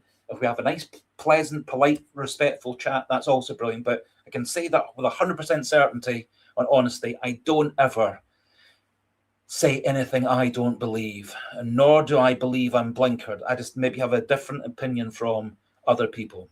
And as I say, that may be because I've lived a sheltered life on the east coast of Scotland, and maybe with the schools I've been to, university, the jobs I've done, etc. Maybe I've lived a sheltered life.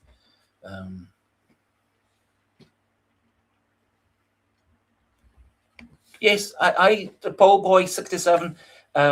When I saw Rio Hatate going and nearly making contact with Cameron, I thought this is going to be a penalty kick, much like Hatate gave away a penalty kick against. It was Livingston, wasn't it? When he made contact with Muirhead, much the same way that Scales made contact with the St Mirren centre forward. I don't think the St Mirren centre forward had to go down. The Aberdeen centre forward, who used to be a centre forward for St Mirren. I don't think he had to go down. I think there was not an awful lot of contact. The same way, I don't think there was an awful lot of contact with Hatate on the Livingston player a couple of weeks ago. And I quite like the fact that Cameron stayed on his feet. One, for the fact I like players to be honest, and for the second part, I could easily have seen that being a penalty. Given the fact that he bought the yes, I fully agree. I maybe as I said, I maybe live a sheltered life, but I don't believe these things. I don't believe there's a conspiracy theory within the Scottish Premier League to divide Scotland, etc. But if other people believe that, that's fine. That's completely fine. I'm happy for anybody to have any opinions.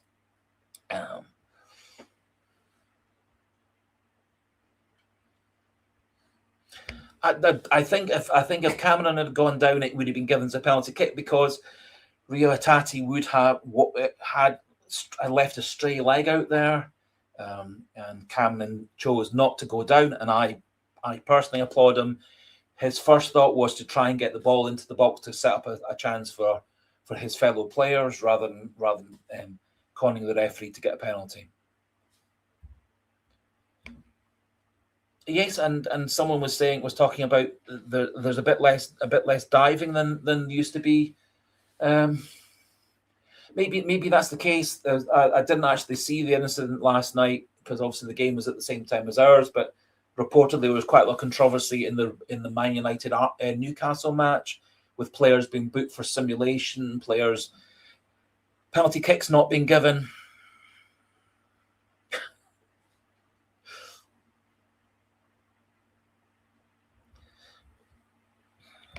I also have a Kieran Allen. Also have a lot of problems with the amount of shirt pulling and obstruction and players being held back, etc. Particularly when the ball is about to go into the penalty box for corners and free kicks and stuff. I think it's absolutely ridiculous. And you then get Willie Collum on the TV saying, "Oh, well, there was shirt pulling, but it didn't happen long enough." Well, in technical terms, and I haven't read the football rule books, it doesn't actually really say in the rule books that a shirt pull is only a shirt pull if it lasts more than 3 seconds or 5 seconds. In essence, pulling someone by the shirt is pulling someone by the shirt, and it should be a free kick. And if it's in the box, it should be a penalty kick. And 99 times out of 100, you pull someone's shirt in open play, and quite often the referee pulls up for a free kick. And so I do really get confused by Willie Collum talking about, well, the shirt pull wasn't long enough, or there wasn't enough contact, or whatever. In essence, if you stopped shirt pulling in the box by giving penalty kicks every single time, you then would have no shirt pulling in the box, because you couldn't afford the shirt pull in the box. And then Austin Trusty wouldn't have got sent off against Hibs for trying to get himself extricated from the Hibs centre back. Yes, Kieran Allen, I completely agree. The amount of shirt pulling, etc., in the box, the amount of players being held. Mrs. David 67 was briefly watching the Aberdeen match, and she couldn't believe the amount of I can't remember which particular Celtic player it was. It could have been Kieran Tierney, could have been Chavan Chara, but basically the Aberdeen player had 2 arms round him in a bear hug and was basically not letting Chavan Chara make a run. And she, who's not a football fan, was saying, how's that allowed? I said, well, it's not allowed, but the referee wasn't the least bit fussed. Yes, it is bemusing. Yep, that's a good point, Paul Boy 67. It's something I was actually going to put up on the screen as to who people would actually go for as being their centre back partnership on Sunday. On Sunday, we are allowed to play Austin Trusty. So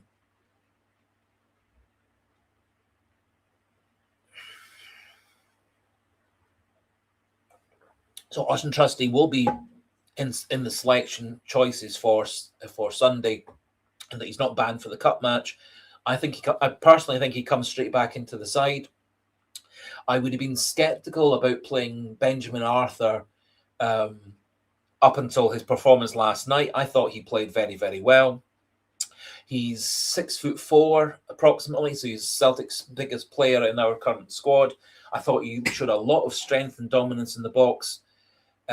Defending, he made one or two wee misjudgments and not judging the bounce and the skidding of the ball. I think the pitch last night was okay, but it was a bit difficult sometimes to judge the bounce and the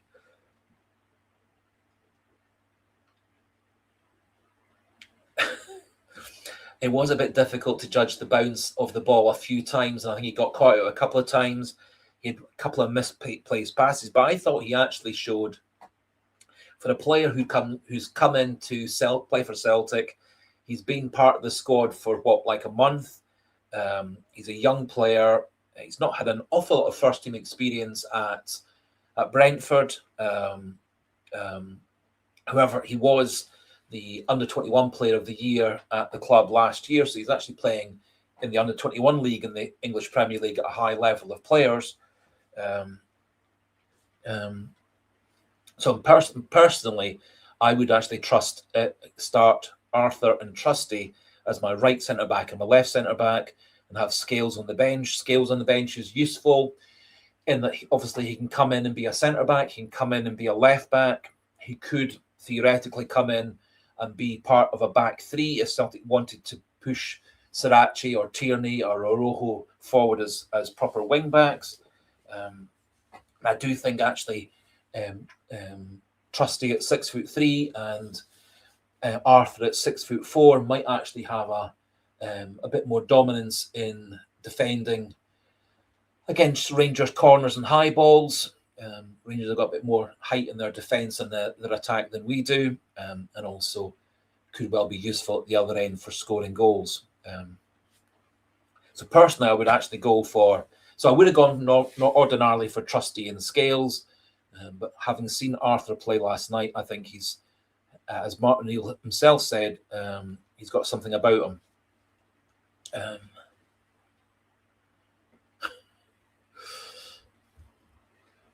Just want to go back to something that Pat McLaughlin said. Try and find it.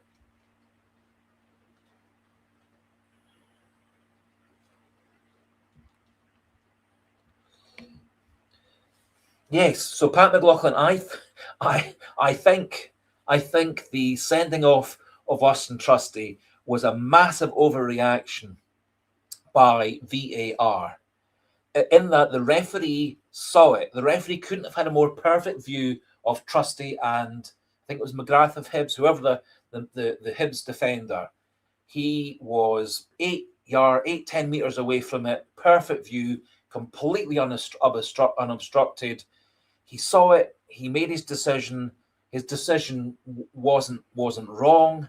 VAR should never have got involved, and he should never have changed his mind when VAR told him to change his mind. So yes, in terms of actual injury, the stamping on Kieran Tierney's foot was way worse than what happened between Trusty and the Hibs centre back. If you think back to the Dundee Celtic Cup game where the Dundee wide player kicked Kieran Tierney in the face, that's way worse than what Trusty did to McGrath of Hibs. So yes, I completely agree. Now, what I also would say is, in technical terms, the contact by the Aberdeen centre forward on Tierney was on his foot rather than on his ankle or above his ankle. And so the referee and the VAR referee would apparently, by the rules, interpret that as reckless rather than endangering an opponent. Had he caught Tierney 3 or 4 inches further up his leg, it would have been a red card. You could say that was a red card on the fact there was excessive force. However, the challenge by the Dundee player on Tierney wasn't deemed to be excessive force, even though it broke Kieran Tierney's nose. Last season, Adam Ida had his nose broken by a Kilmarnock centre back who elbowed him in the face. That was only a yellow card. So sometimes it's not the injury to the player; it's more the intent or the sight of the foul.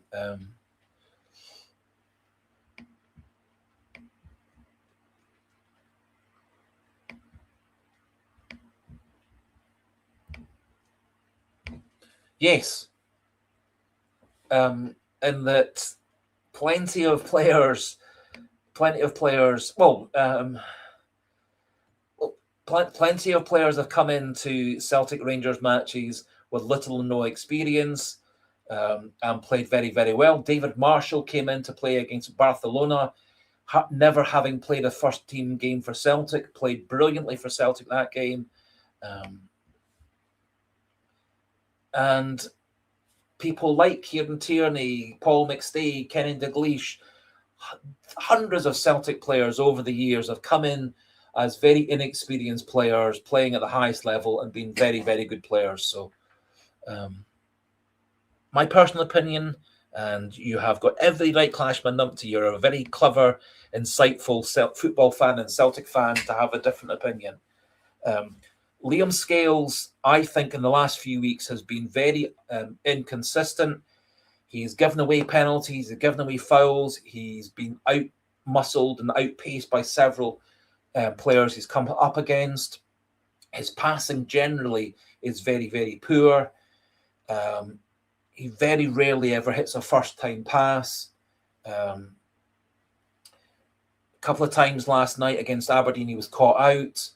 He obviously gave away the penalty. He gives away a lot of fouls. And against teams like Rangers and Hearts and several other teams in Scotland, what they're looking for are fouls in and around the box, so they can pump the ball into the box and try and exploit Celtic's difficulty clearing the defence and getting to second balls. So I thought Arthur and Trusty would be our best defensive combination. Had Dane Murray not got himself injured with his thigh injury in warm-up, I probably would have been going to play Trusty and Murray as my two centre-backs for the Rangers match. Murray came in for the Rangers match last Sunday. Apart from the slice clearance that led to the second goal, I thought Murray didn't really put a foot wrong in that game. I thought he outplayed Liam Scales in the match last Sunday, but everyone's got different opinions. Yep, Alistair Johnson came in. First game for Celtic was in the New Year's or the January Rangers Celtic match. I think that was the second or third of January. He'd only been a Celtic player officially for a day or two, although he had come in apparently for the week after Christmas, between Christmas and New Year, to train with the players before he officially became a Celtic signing on the 1st of January. And so I personally think there's no problem with throwing in players for one of their first games. This will be Benjamin Arthur's third game for Celtic. He's had a good several years playing in England, plays for a Premier League side, played 3 or 4 games for them this season in cup matches and Caribou League Cup matches. He has been part of England's under 18, 19 age group international team, so one of the best young defenders who's English qualified. So I've got no problem with playing him. And the good thing about me saying I've got no problem with playing him is it's not my job on the line. It's just my opinion. Same as it's Clashman Numpty's opinion, Sligo Boy's opinion. It's our opinion. Martin O'Neill and Sean Maloney are the two who, in inverted commas or hypothetically, live and die by these decisions. They make the decisions. Those are the ones that actually go.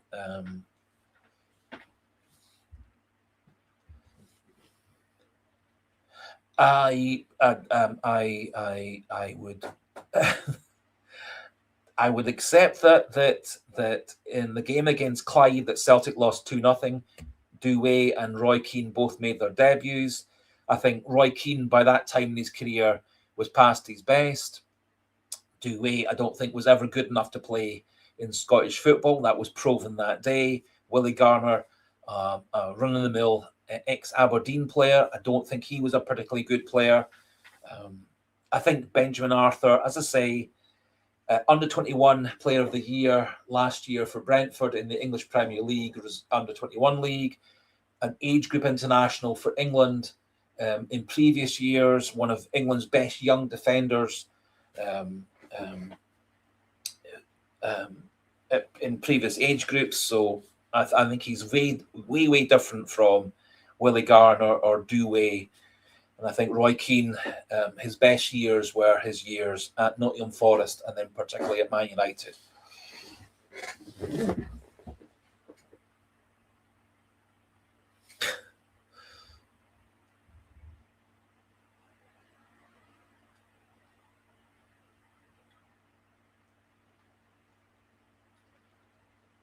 Yes. And Roy Keane, as someone else was saying, had some decent performances for Celtic in that the remainder of his time at Celtic. But I think personally, Roy Keane was a year or two past his best, which is why he'd left Man United and come to Celtic, and that Alex Ferguson had recognised he wasn't the player he used to be. Player with quite a long history of injuries, a player who certainly mixed it with other players. Really good player in his younger days. I think the injuries to his knees, etc., caught up them late in his career. So yes, Charlie McLaughlin 834. My personal feeling is, and up until yesterday evening at 10 o'clock, I would never have thought about suggesting it. I don't think Scales has played well for the last few weeks. Someone was saying that Scales hasn't played well since Wilfred Nancy came in and changed the system. I think Scales has had some pretty decent games under Martin O'Neill in the second spell, particularly where he gets to defend with everything in front of him, such as the game against Stuttgart, such as the game against Bologna. I think he was really pretty decent. His performance last year at Atalanta was really very good. And again, I think Scales is at his best when everything's in front of him. People can't get behind him, and he's got a strong bank of three other defenders side by side with him.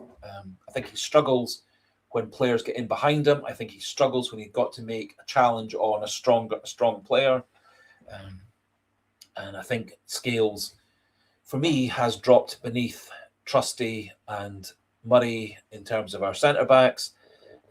Murray's going to be injured, reportedly, so I would personally go with Arthur. I suspect that O'Neill will go with Trusty and Scales, because O'Neill doesn't tend to take many risks with his selections. He tends to go with the fairly predictable lineups. Last week, he took a bit of a risk, played Oxlade-Chamberlain. That didn't work out at all. I think he's got options as to who plays centre forward. I don't think he's particularly keen to play Dyson Maeda as the centre forward. I think he'd like to use him out wide to try and use his pace out wide.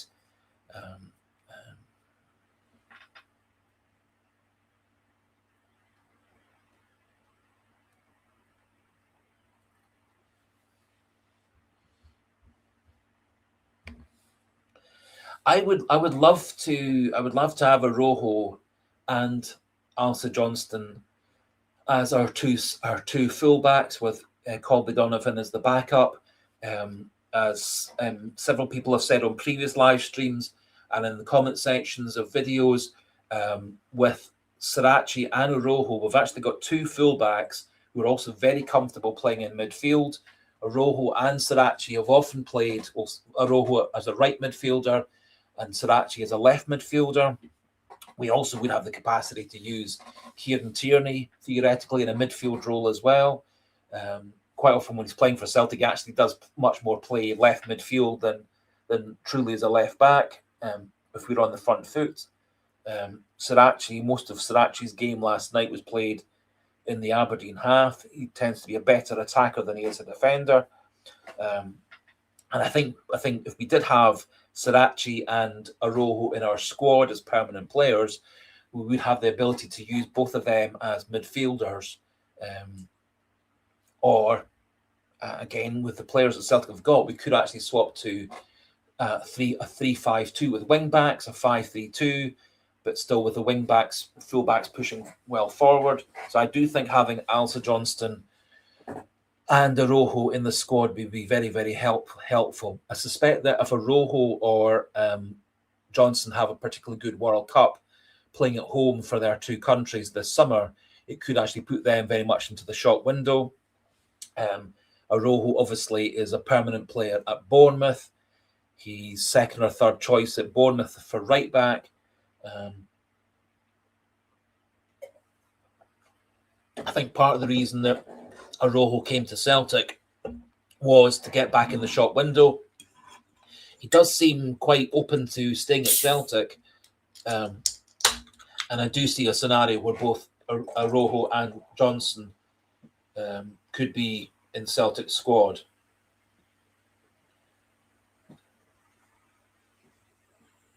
Alsa Johnston also being another player who's capable of playing in midfield, and has played that role for Canada and has played that role for Montreal in the Major League Soccer. So I think we have got some players who are actually quite adaptable. Theoretically, we could also use Alsa Johnston as a right-sided centre-back if we did use a three centre-back system.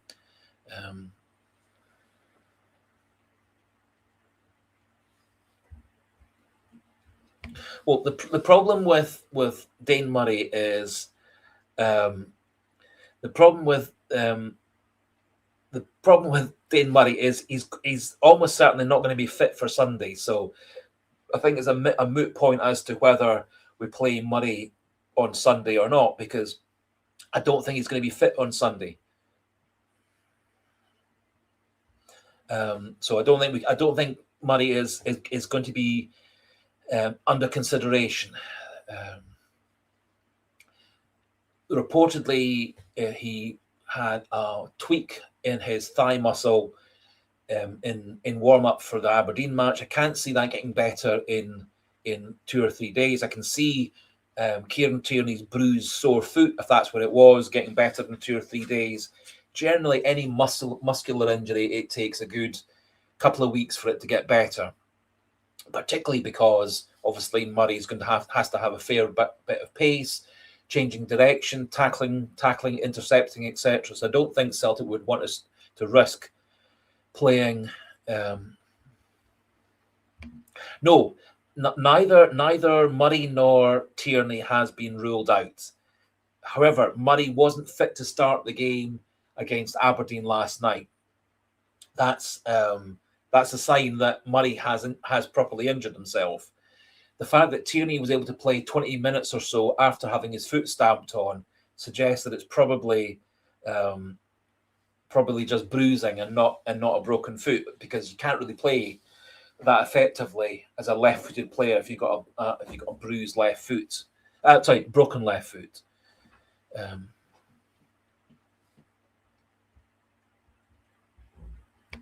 Good. Thank you for your contributions, JJ211. As always, lots and lots of good ideas and good thoughts. Honestly, the what I poured for myself is a can of Coca-Cola. Can we see that Coca-Cola? That's what I poured for myself. It's not Tennant Super Lager or Carlsberg Special Brew. It was a can of Coca-Cola.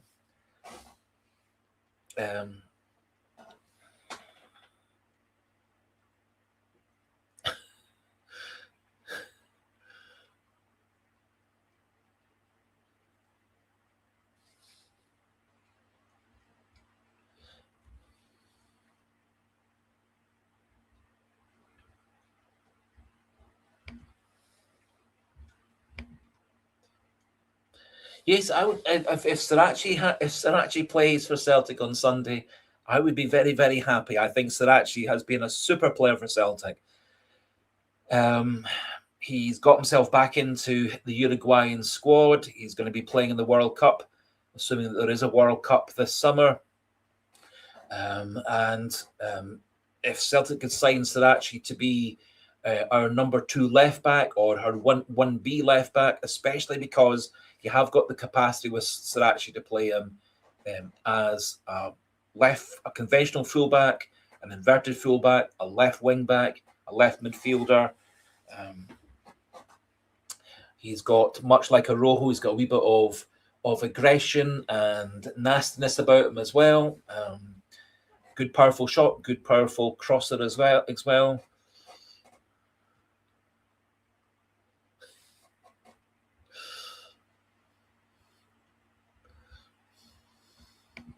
Yes, well, I did personally find the Brendan Rodgers Honda Civic comment a wee bit stupid, actually, in that Celtic's, even with the difficulties Celtic have had in terms of signing lots of good players in the various different transfer windows, we still actually have a squad full of current and recent internationals. If you think about the game last night, we had our goalkeeper is a Finnish international. The right back is a current Mexican international. We had on the left centre back, we had Scales, an Irish international, Kieran Tierney, a Scottish international. We had Callum McGregor, probably would still be in Scotland's team had he not retired from international football. We had Rio Itati, has been part of the Japanese squad over the last 2 or 3 years, admittedly not currently. We've got Chineki, member of the Tunisian World Cup squad, Yang, South Korean World Cup squad, Chavan Chara, a recent international for Czechia, Adamu, a current international for Austria. We've got Nygren, a current Swedish international. We've got a team full of recent and current internationals. We've got Colby Donovan, part of Scotland's under-21 team. We've got Benjamin Arthur, who has been part of England's under-19 team. So we've got lots and lots of players with lots and lots of quality.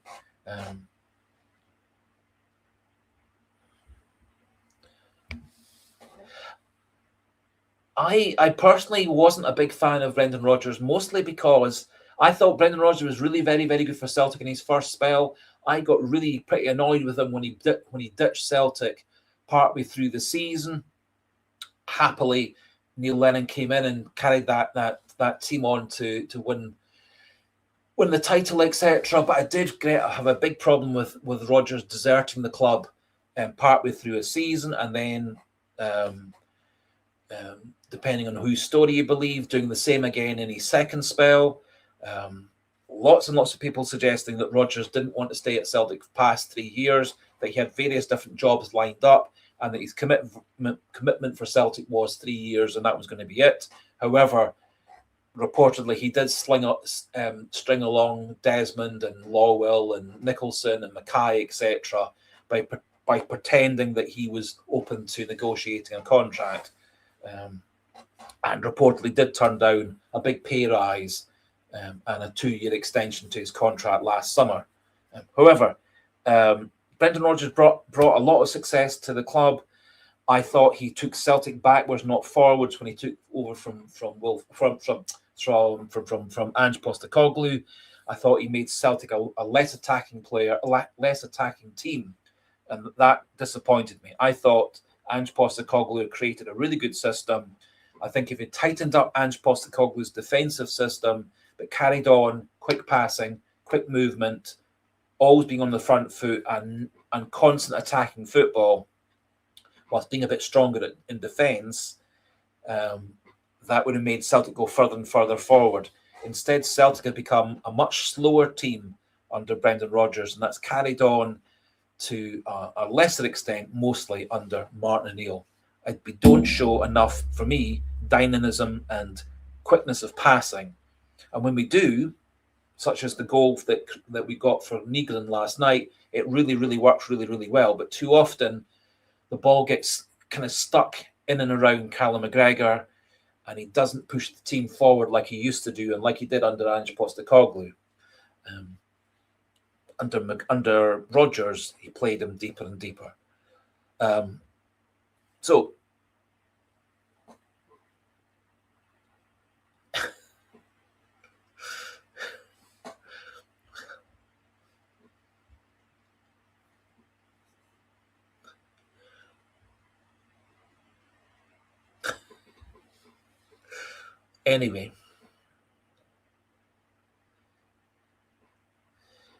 anyway, so I can assure everybody, and again, as I said earlier on, I only say what I think is true. I'm drinking Coca-Cola. Thursdays are not a night that under our New Year's resolution that I'm allowed to have anything other than Coca-Cola. Fridays and Saturdays and Sundays are for having alcohol.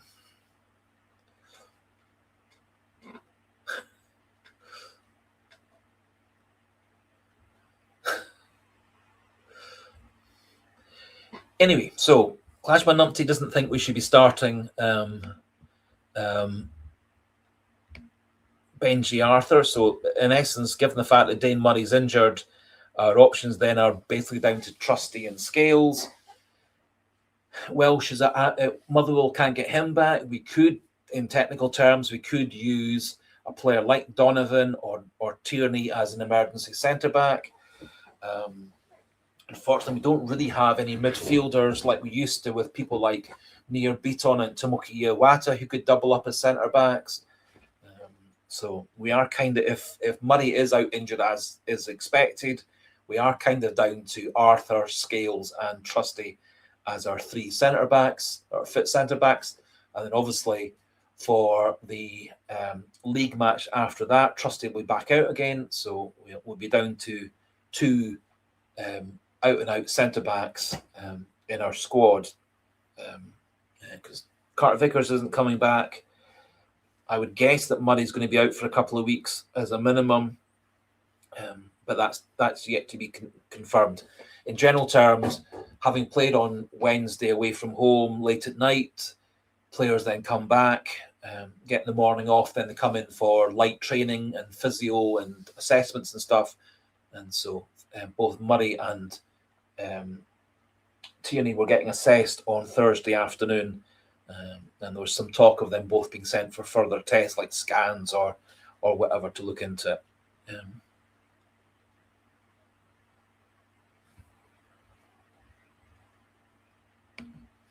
Yes, I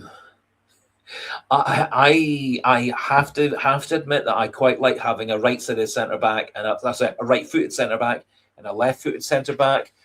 We at the moment have two left centre backs in Trusty and Scales. Under Wilfred Nancy, we had three left-footed centre backs in that we played for a couple of games, Tierney, Scales, and Trusty as our back three, which then necessitated, when Scales got moved out, to use Ralston as a centre back. I'm not really sure Ralston was a good centre back. Donovan would have been a better right centre back. Alistair Johnson would have been a better right centre back.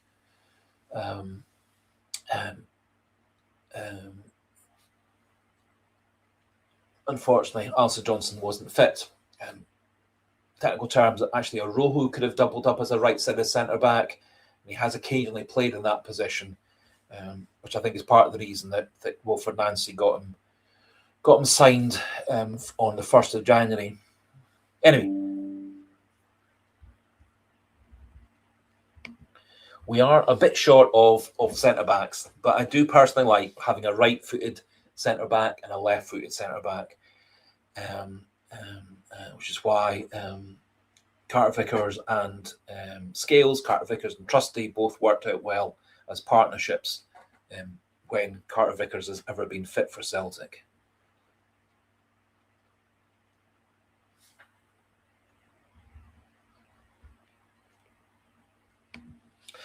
I wouldn't be personally against playing three conventional central midfielders. I think we still have to have Benjamin Nygren in the team one way or another.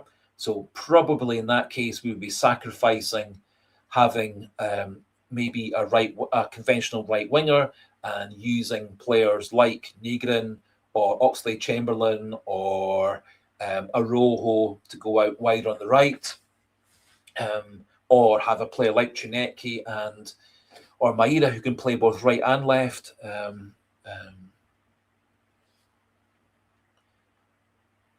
Instead, so I would not be against playing all three of those experienced central midfielders as a threesome. I wouldn't be against having three of those sorts of players, including Engels, in amongst that as well. You could, in theory, have Oxlade-Chamberlain having the freedom to go a bit further forward and to play a bit more like the Negrin role. But I just personally think that we can't really go into a team without Benjamin Negrin, because he has scored so many goals and he has created so many goals. I think there are very few players in Celtic's squad who deserve to have the odd bad game, and he's one of them, because he's scored so many goals.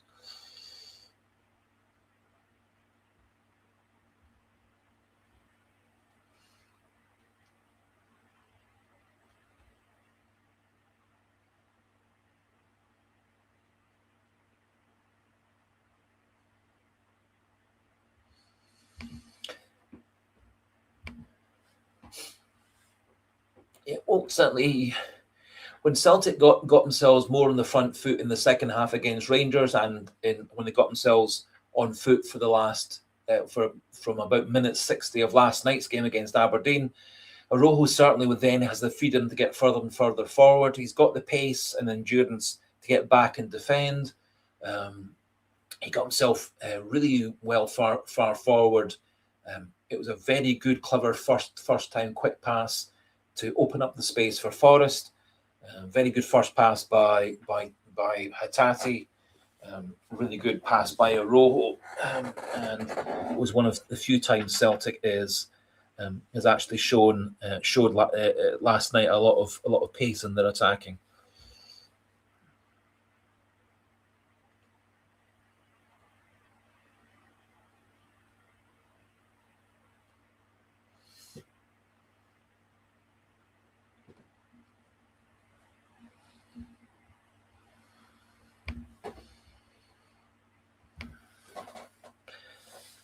Well, my personal feeling is if Hatate can play the way that he played in the second half against Rangers for a whole game against Rangers, I think he starts on Sunday. I think Negrin has to start on Sunday if he's fit, and I think Celtic need to develop a system over the summer holidays that maximises whichever players are still at Celtic from this summer onwards. I'm sure there's going to be quite a clear out of players, partly because of the fact that we're going to have a new manager as of June of 2026.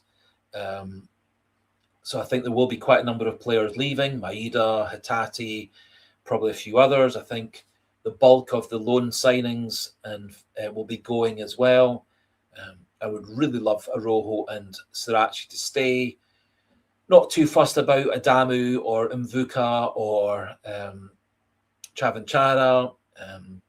Nice, in theory, it would be nice to see Benjamin Arthur have a longer spell at Celtic. However, potentially, if we do we'll get Arthur back permanently or on another 1 year loan, that might slow down the progress of Dane Murray. I think Dane Murray has the height, the physique, the strength, etc., to become better and better as a Celtic defender. He's still only like 21, 22. He's not actually had an awful lot of games. He made his debut way back in the time of Ange Postecoglou's first season. So he's not actually had terribly many games for Celtic over the course of what's now 4 years or so. He's kind of spent an awful lot of time out on loan or in the academy or the various age group sides. Not sure whether he's got the capacity to turn into a Celtic first choice centre back, but apart from that one error in the Rangers match last Sunday, I thought he played really, really well. I think we've missed Engels quite a lot, particularly his his ability to deliver corner kicks. We were scoring quite a lot of goals from corner kicks, getting into the box and scoring directly, or scoring off recycling the clearance by the other team, keeping them under pressure. All right, okay. I think you're quite right, Noah Patsy. He did actually have a quite a spell out with injury as well. So what I'm trying to say is I think Dane Murray has the ability to be a Celtic centre back in the longer term. I think he's probably at least the same quality, if not better, than Liam Scales, and I think he's got the potential to get better and better and go past Liam Scales in terms of ability. Liam Scales, tremendously hard trier, really good club servant. For me, he shouldn't really be a Celtic first choice centre back. I think he's a super backup centre back, bit of a utility player, and he can play centre back, left back, could play in midfield. Played a wee bit of midfield for Aberdeen when he was there on loan.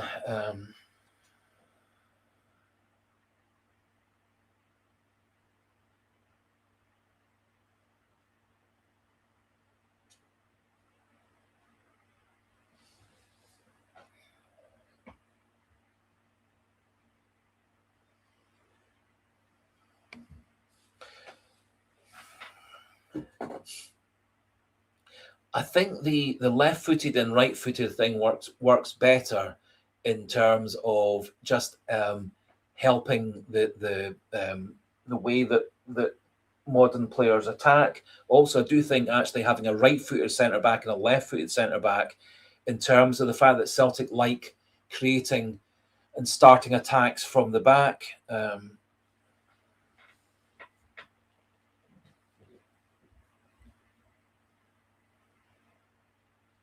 Sorry if the sound went down for a wee minute or two.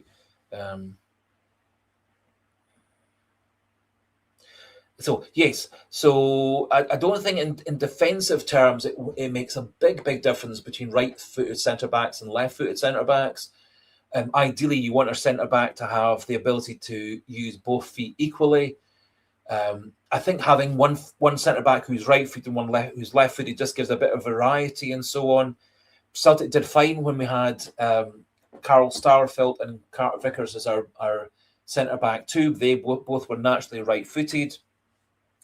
I think there's just a theory that particularly nowadays, wide players tend to not so much try and hit the byline to get crosses in. They quite often drive inside, drive into the box, and try and drive between the left back and the left-sided centre back. So I think that's one reason why left-footed centre backs are a bit more in vogue. I think also in terms of passing, it does open things up better when you've got right-footed passers and left-footed passers. And I think certainly under Wilfred Nancy, I know there was lots of different reasons for the defensive system not working well under Wilfred Nancy, but having three primarily left-footed players as our three centre-backs didn't work at all well. Had we had a true right-footed right centre-back in those back three, I think we would have been a far better defensive system. Plus also had the midfield players known to track back like they were supposed to do, and like Nancy had got players to do in other forms of football in other countries.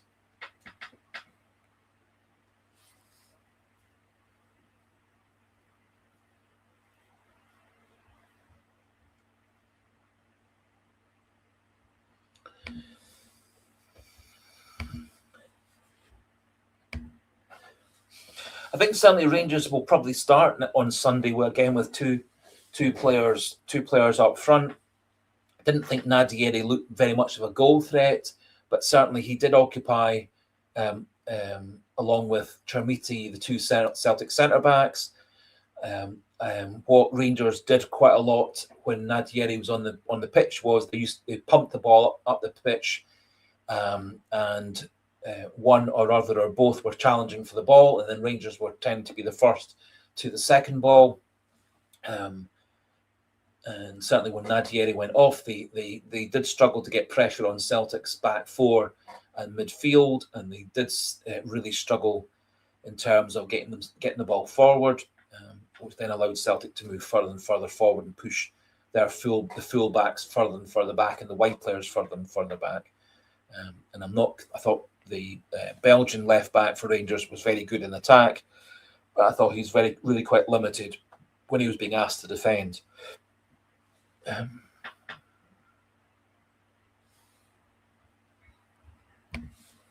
Yes. The long ball being punted up to Adamu didn't work well. The long ball being punted up to Maeda didn't work well. Didn't work well last night either when Sinisalo was pumping the ball up the other end. I think Celtic do have players with lots of pace. Maeda, Chuneki, Yang. We've got, despite what Clashman Numpty thinks, I think Chavin Chara has a lot of pace. Just we haven't seen it. Adamu's got pace. We just haven't been allowed to see it so far. We've got players like Tierney, Sirachi, Aro, who can actually bomb up, and Donovan for that matter, as wide players. Yes, Graham Martin, I completely agree. If Celtic start the game on Sunday playing football, passing quickly, moving from side to side quickly, putting balls in behind Rangers' defence for our fast players to run onto.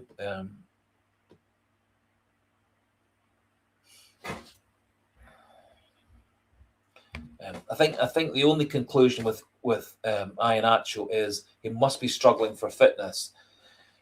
Otherwise, having got back in the squad, he's my recollection is he played some minutes against Stuttgart first time, some minutes against Stuttgart second time, but otherwise hasn't been in any matchday squads since that time.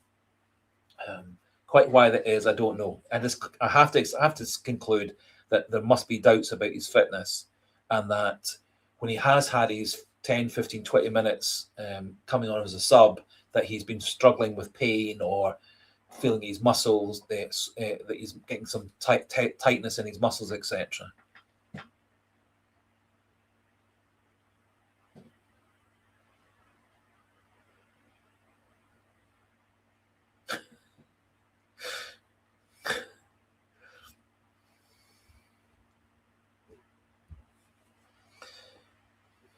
So getting back to Clashman's Numpty's point, I think we are missing Engels in midfield. I don't think Callum McGregor is as good this season as he has been in previous seasons. I don't think his passing's as good as it used to be. I don't think his leadership's as good as it used to be. And I think he's part of that. Celtic are still doing far too much preparation and creation and build-up play through McGregor, and part of the bonus on last Sunday was the Hatate took over quite a lot of that, dropping back to be the starting point of attacks.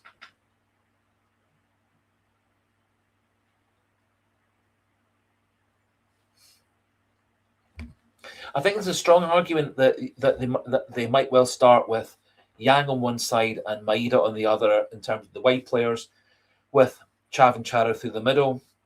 And then later in the game, bringing on Chuneki on the left, putting Maeda through the middle, and theoretically, for the last half hour or so, maybe using Oxlade-Chamberlain as well once the game opens up a bit, and using the pace of Maeda and Chuneki against tired defences, maybe bringing on Forrest on the other side to create some chances. I don't see James Forrest as a starter for Celtic anymore. I think his best results and best games for Celtic in the last couple of years have been when he's been playing 20 minutes at the end.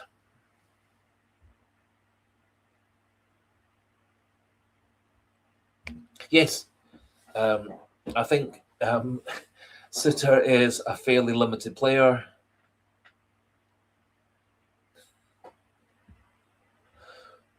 I think Suter's quite a limited player. Clashman Numpty, you are possibly entirely right. There are players that I maybe am overly keen on. There are some players that I just like them as players, even though other people don't like them. I was always a big fan of Luis Palma. I don't think Luis Palma's mentality fitted in well with Brendan Rodgers. Don't think Rodgers liked him as a person, much like I don't think Rodgers liked Gustav Lagerbielke as a person. I think that's entirely reasonable. I'm sure everybody has worked with people and they just don't get on with them. Luis Palma had a great start to his Celtic career, got himself injured. He never really quite regained his Celtic career. He's had reportedly a very good time in Polish football. Been one of the better players in the Polish league this season. I don't think, again, Luis Palma was played in his best position for Celtic. He's now playing a sort of a Benjamin Negrin style role, kind of at the front of a diamond of four midfielders.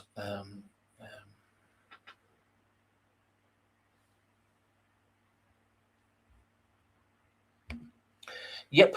I think, given his scoring record in the league in the Czech Republic in Czechia, he's had a disappointing time at Borussia Mönchengladbach. He had a disappointing time in Turkish football.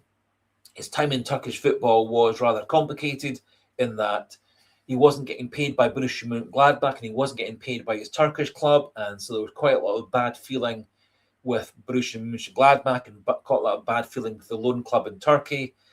So I think he was quite keen to come and play in Scotland for Celtic.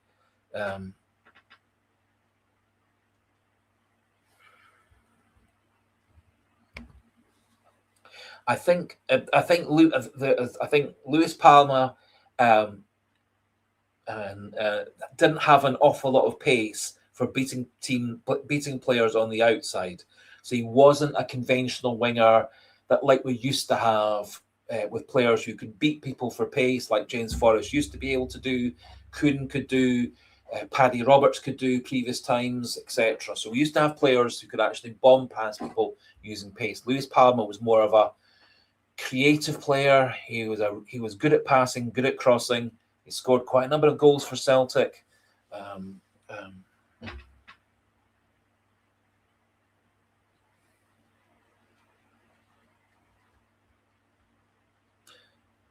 So I think Luis Palma wasn't really played in his best position for Celtic. I think Celtic could have converted him to being a Benjamin Negrin style player, which is what they've done at Lech Poznan in Poland, is use him more as an attacking midfielder or the front part of a diamond midfield selection.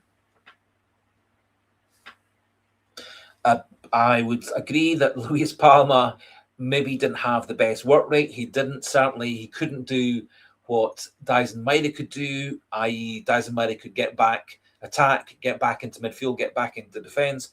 Luis Palma rarely crossed the halfway line to help out in Celtic's midfielder defence.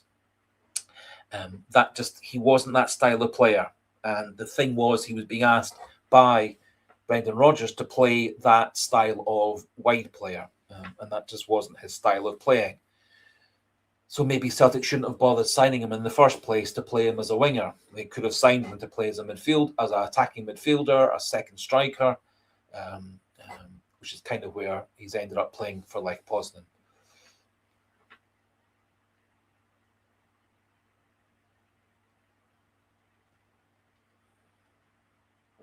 Yes.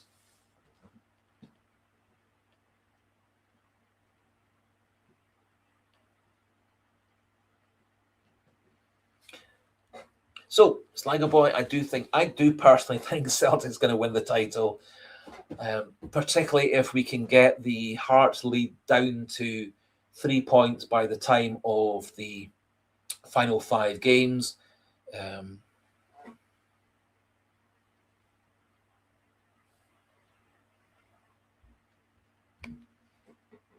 Not sure who was saying it's a dud. If a player plays well in another country, playing in a different role, maybe that says to us he wasn't playing in the right position for Celtic. I don't know. A lot of people said that Gustav Lagerbielke was no good.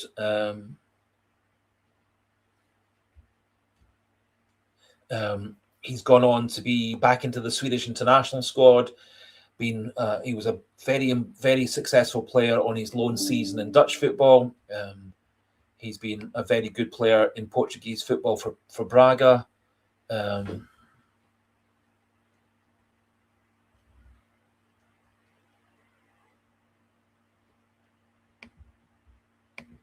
Yes, Staggerboy, I would tend to agree with that. Obviously, Motherwell have got us to play twice before the season's ended, assuming that they are in the top six, and I can't really see them not being in the top six. They've got Hearts twice to play. They may, I don't know, I can't remember off the top of my head whether they've got Rangers twice more to play this season. But there's a strong argument to say that Motherwell certainly got the capacity to beat Hearts, to beat Rangers, to beat Celtic, as they did last time they played us. I don't think Celtic will play the same way against Motherwell as we did the last time. Different manager, different system, different formations, etc. However, the way that Motherwell played Hearts and Rangers the last time is the way that they'll play again this time. So I think Motherwell actually have a better capacity for taking on and beating those other teams than they do for Celtic. We did beat them 3-2 under Brendan Rodgers earlier in the season at Celtic Park. A game where Celtic actually had a lot of domination. Then Motherwell had a good spell of 20-30 minutes. Celtic then came bombing back from 2-1 down to win 3-2. Clashman Numpty, one game at a time. You're entirely right, and I think that possibly was a wee bit of the difficulty that we had when we had the Stuttgart game, the Rangers game, the Aberdeen game, and then the Rangers game. So 4 games in 10 days or so, is we got a wee bit too far ahead of ourselves. Good thing now is once we get past this Rangers game on Sunday, our next game will be the following weekend against Motherwell, then the following weekend against Dundee United. Then we've got an international break. Then we've got a Dundee game. Then we've got a St Mirren game, and then we're into the final 5 games of the season after that. So what we've got at the moment is, after we get past the game on Sunday against Rangers, we've got 1 game a week up until the split. So we've actually got enough time after this Rangers match to recover any niggles and injuries, do some tactical work, do some training, etc.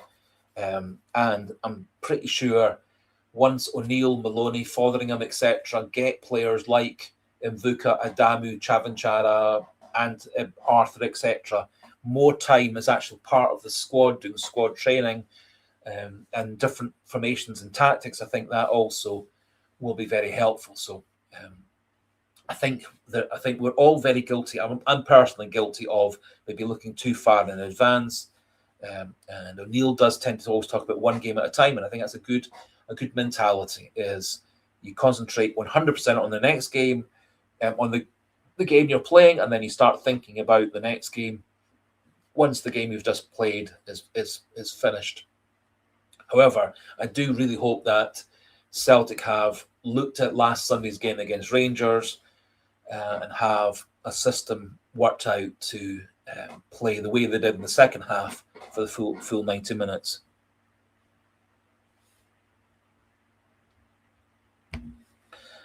Clashman Numpty, all season I have been saying that Celtic's going to win the double. I said actually Celtic were going to win the treble, and under normal circumstances, I think Celtic would have won that game against St Mirren, but it was a game in which, unfortunately, Kelechi Iheanacho went off after 30 minutes, and Celtic struggled to get a proper hold in the game. And as Liam Scales himself said in that game, that a lot of the Celtic players got to about 60, 70 minutes and were absolutely exhausted.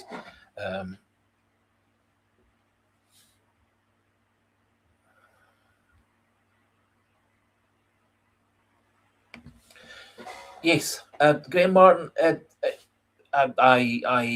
It's entirely possible that James Forrest could be an important player for us in the final couple of months of the season, in the 23-24 season, where it was pretty much touch and go between Celtic and Rangers, going into a similar spell in the season. James Forrest really came into form. scoring goals, creating goals. That actually got him back into the Scottish international side that summer. So my only worry about James Forrest is his ability to play long enough in a game. I think at the moment he's doing a good job coming off the bench. He is creating chances, not creating a lot of chances, but as someone was saying about an hour ago, it was his cross that got us the penalty. It was his cross that got us the goal last night against Aberdeen. So if he produces one real moment of great class that creates a penalty or creates a goal, really, really good. I don't think he's got the same skills and pace to beat players like he used to do. So maybe he's got to just take an extra second or two to really plan his crosses and so on.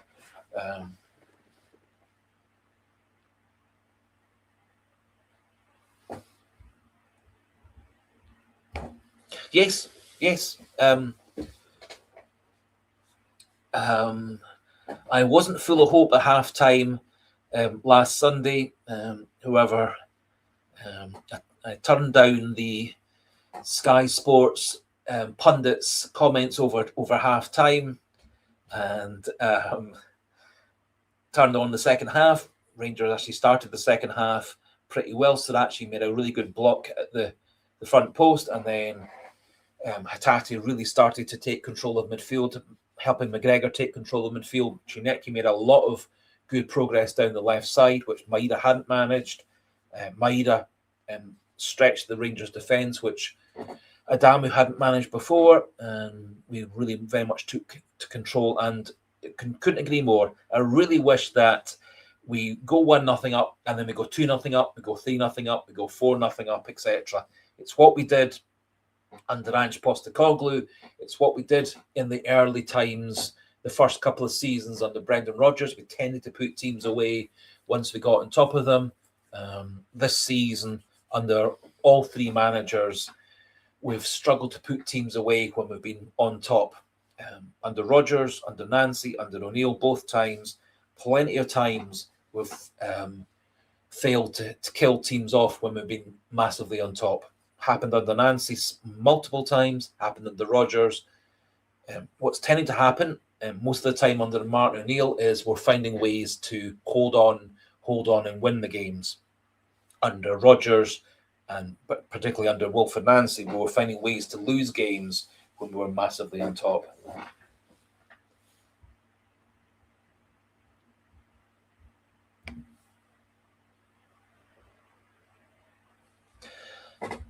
In terms of who do I think is going to be the manager in the summer, it's a difficult one to know. I'll come back to it in a second. Yes, I completely agree. If we could get on, I don't think we're probably going to get on top by the international break. That's going to probably require Hearts to really have a drop in form. Now, that's not saying that a team like Kilmarnock couldn't actually draw with them or beat them.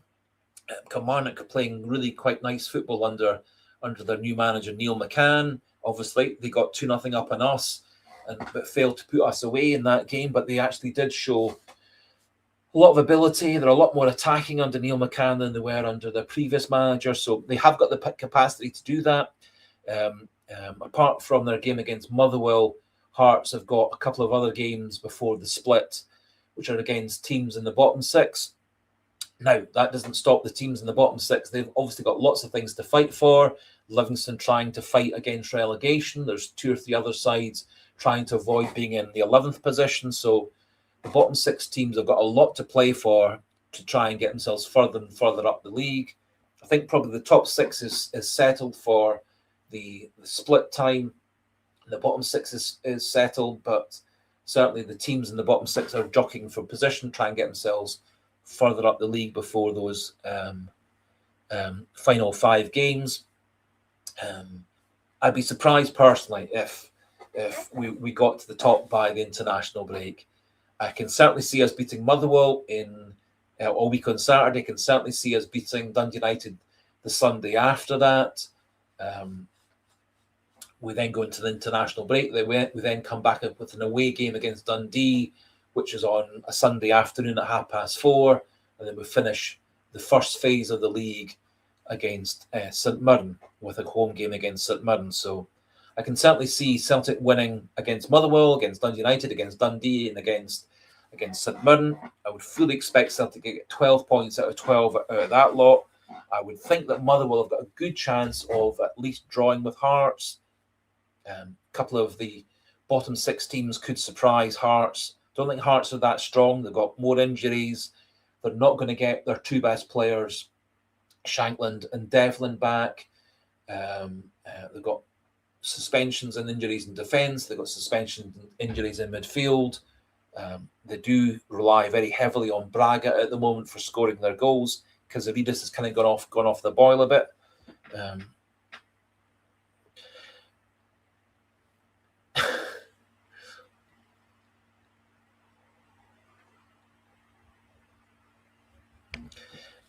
Sligo Boy, it's something I've been calling for a long time.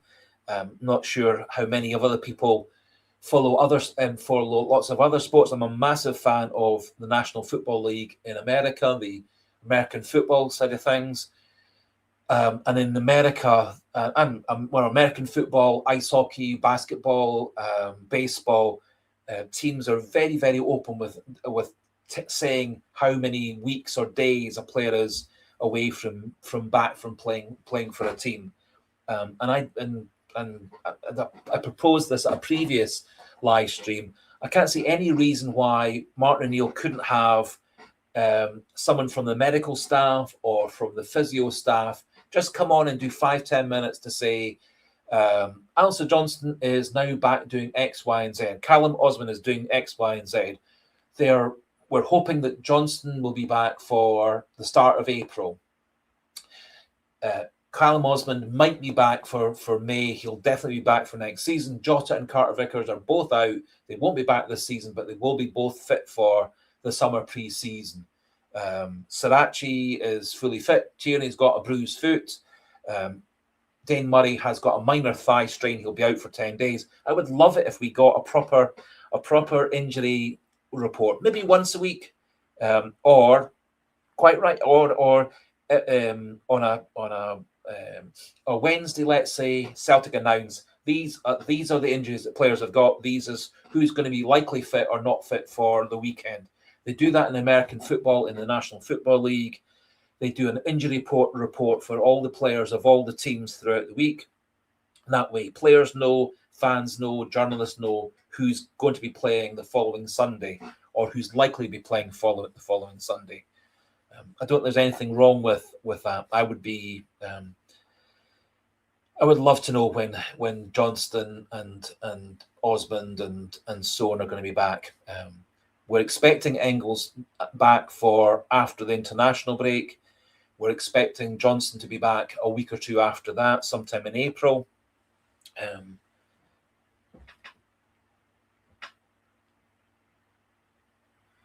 So getting back to the question about the next Celtic manager, a lot of the money seems to be on Roberto Martinez.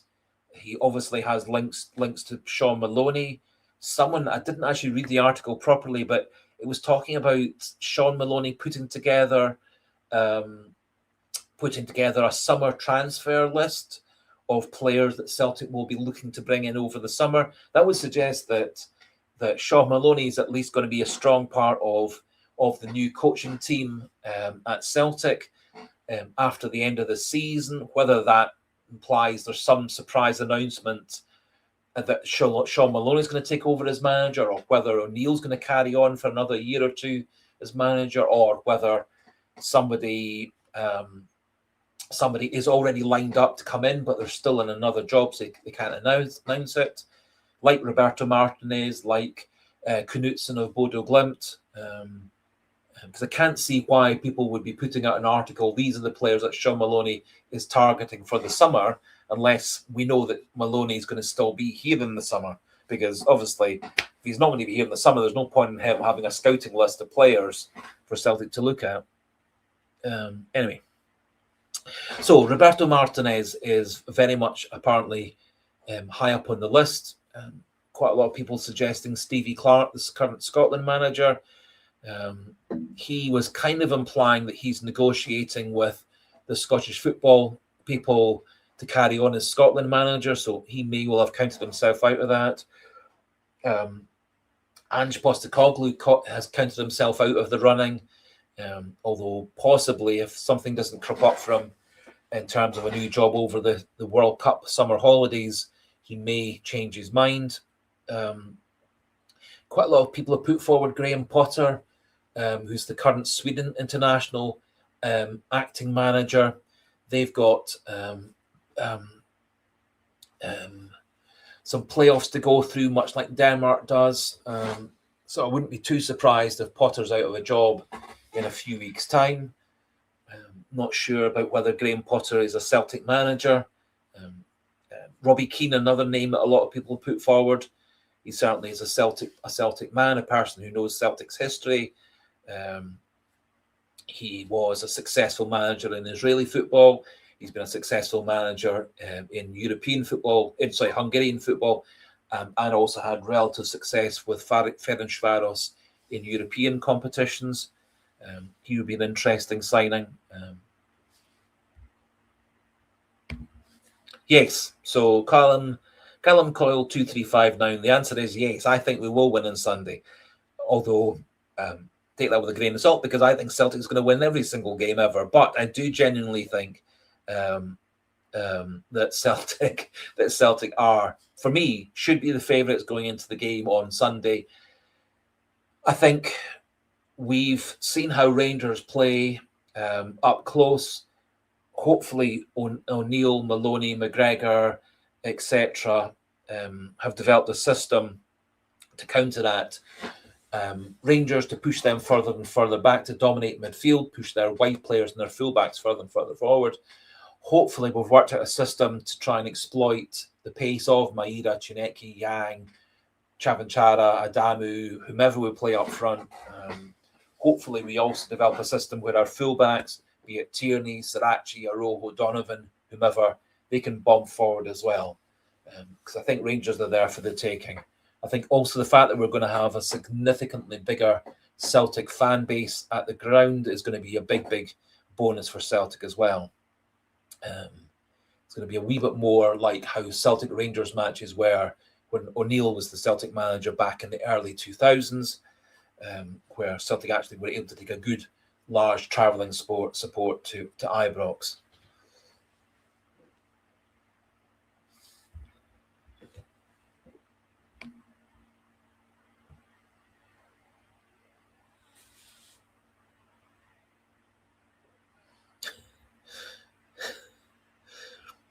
Yes, so Clashman Numpty, I completely see where you're coming from with your comment.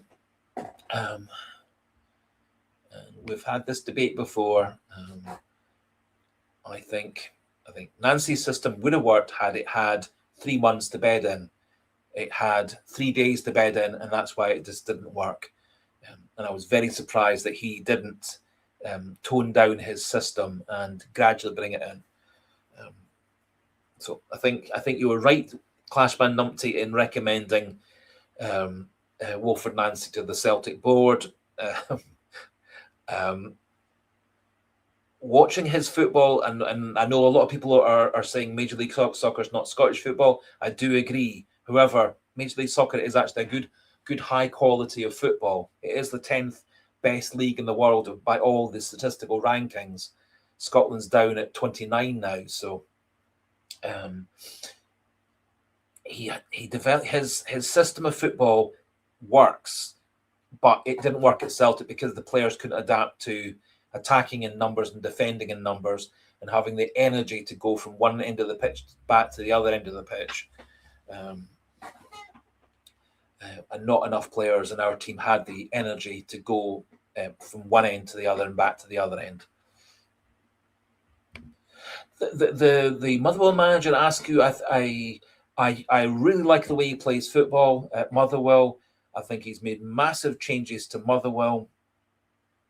I think he's improved a lot of young Motherwell players. He's also brought in, or his scouting system's brought in good young players and rejects from other top level clubs. Maswanizi was at Leicester up until joining them in the summer.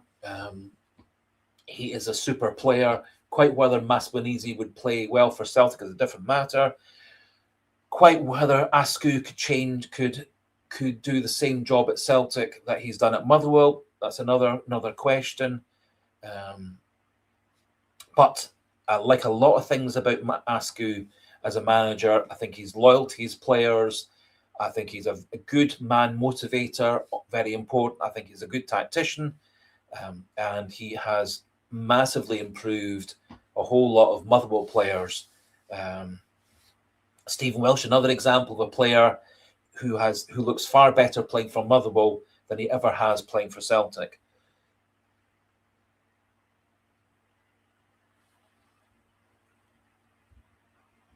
Yep, Clashman Umpty, I think I know where you're coming from.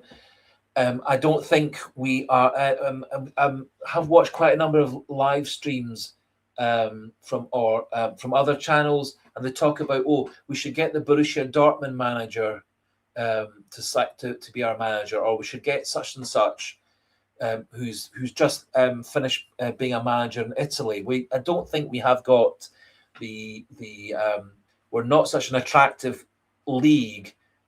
We're Celtic are a big club in the global terms, but the Scottish League at the moment is a wee league in Europe, a wee league in the world. That's why we're down at 29th in the world ranking of leagues. So I don't think we can really attract top level managers. So talking about getting in Jose Mourinho or Jurgen Klopp, someone was talking about, or like Marco Rose, you go, well, these are all managers who are going to be managing top level teams if Jurgen Klopp ever goes back to being a manager.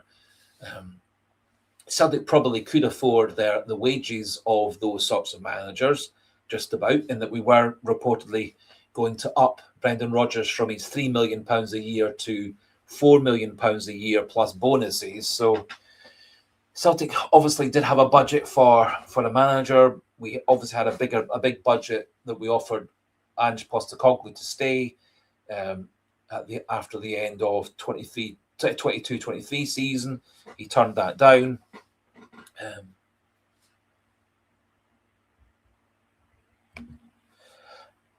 I have a funny feeling. And again, it's just a funny feeling that Kjetil Knutsen might well be a manager who feels he's taken Bodø Glimt as far as he can, in that he's been the manager at Bodø Glimt for about 8 seasons. He came 11th in his first season at Bodø Glimt. Then he's either come first or second in the 7 years after that. Last season, they took them deep into the Europa League. This season, he's taken them into the group stages, through the first set of group stages, through the first knockout, into the second knockout. I suspect he probably feels, assuming that they get knocked out in the last 16, which is fairly odds-on likely, he probably feels he's taken Bodø Glimt as far as he can. He doesn't have a massive budget he's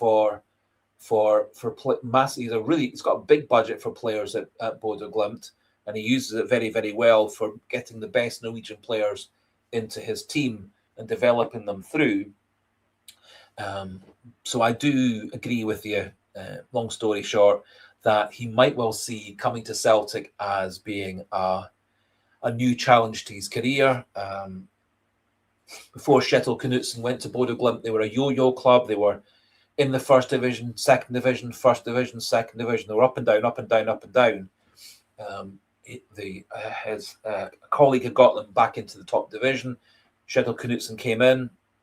They came 11th in his first season, and then after that, the rest is history. Bodø Glimt's got better and better and better.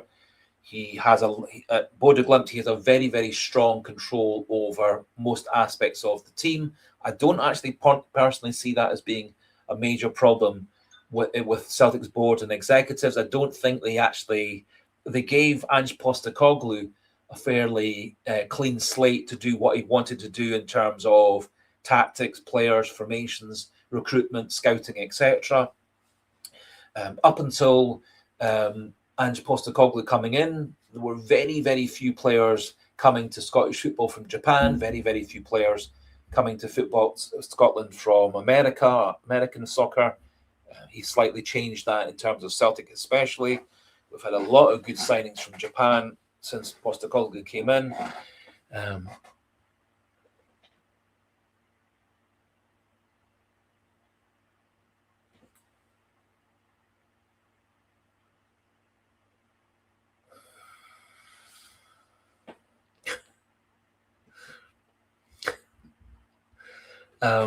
So I think Kjetil Knutsen is would be an interesting shout.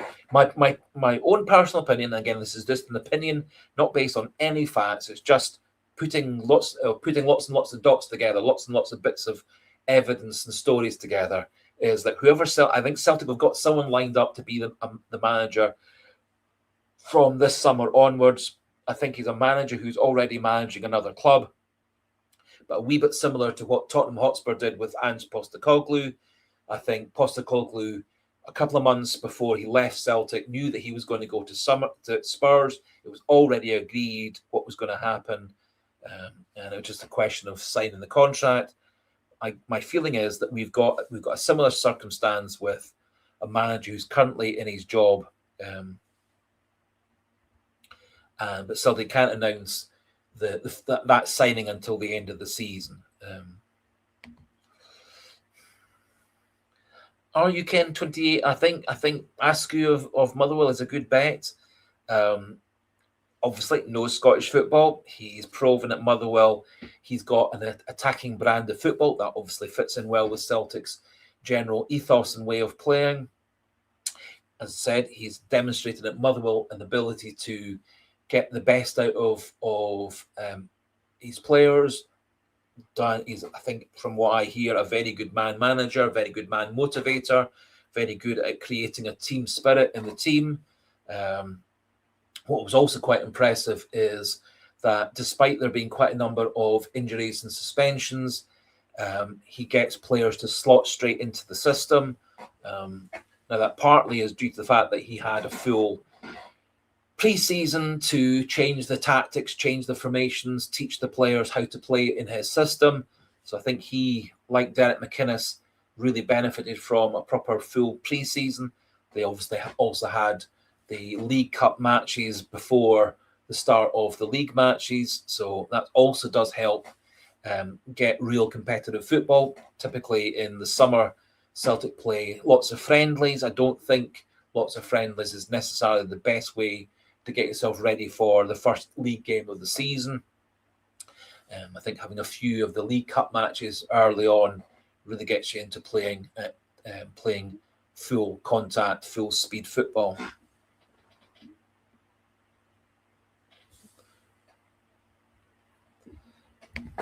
That's a good question. A good point, actually. Are you Ken 28 is whether it's actually Askew is finding these players or whether Motherwell has a good scouting system. Could be a bit of both. It could be, as I say, I thought Ange Postecoglou created a good scouting system at Celtic pretty much as soon as he came in. I think our signings under Postecoglou were generally much, much better than they were under Rodgers. Whether that was Postecoglou, whether that was Rodgers, whether it was changes in scouting and recruitment staff, all these things are probably all true.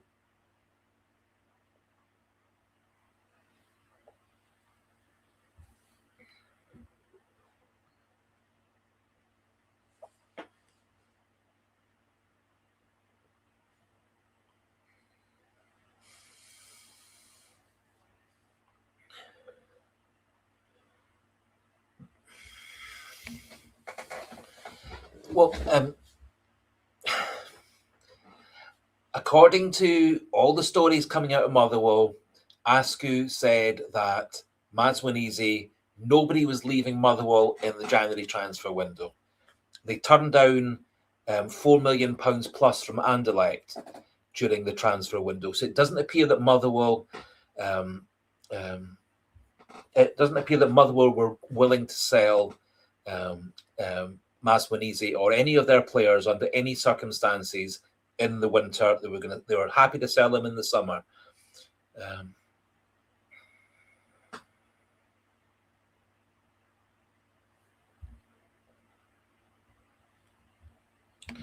Well, yes, RUK28.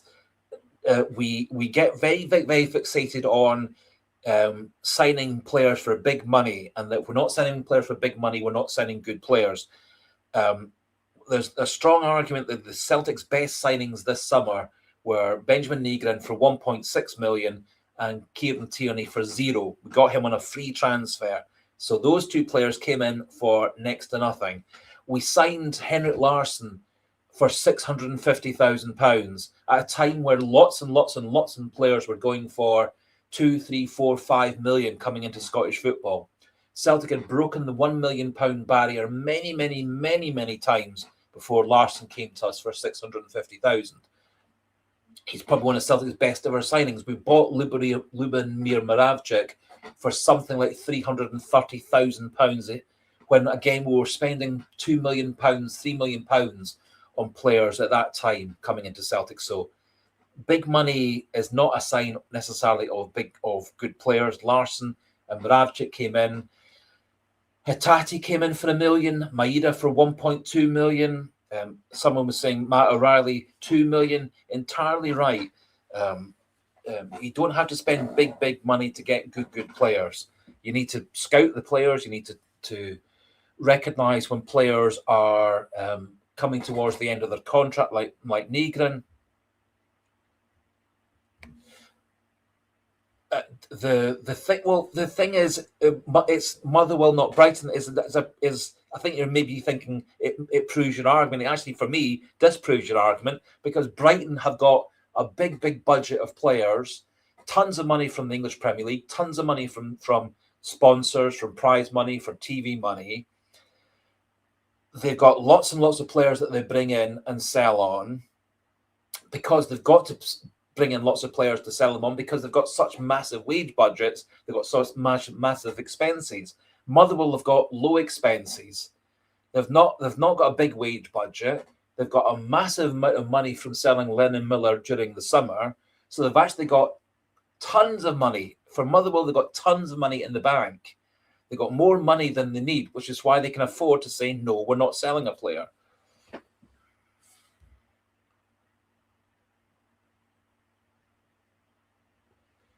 But the point I'm trying to make is that Motherwell's playing budget is small. I don't actually have the figures on me as to what Motherwell's playing budget actually is, but it's tiny compared to Celtic's.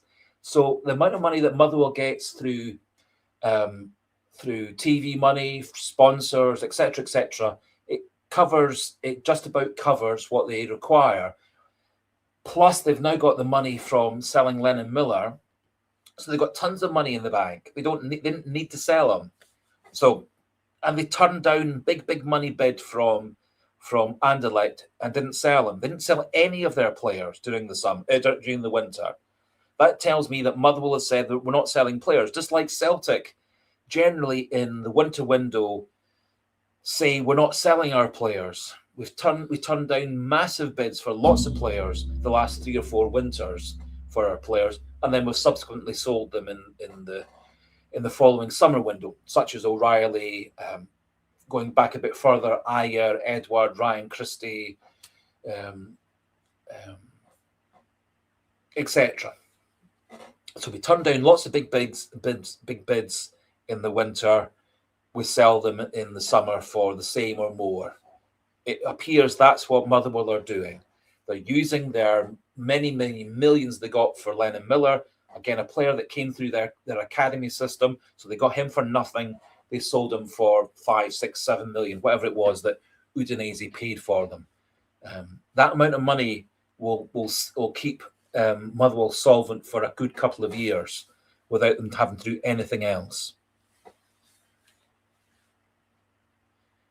And if it was all about the money, Motherwell would have sold Maswinizi to Anderlecht, but it wasn't about the money. They wanted to keep their players. They wanted to try and get as high up in the Scottish League as they can, hoping that they'll get into European qualifying games.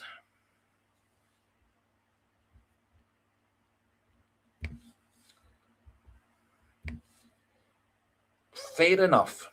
£4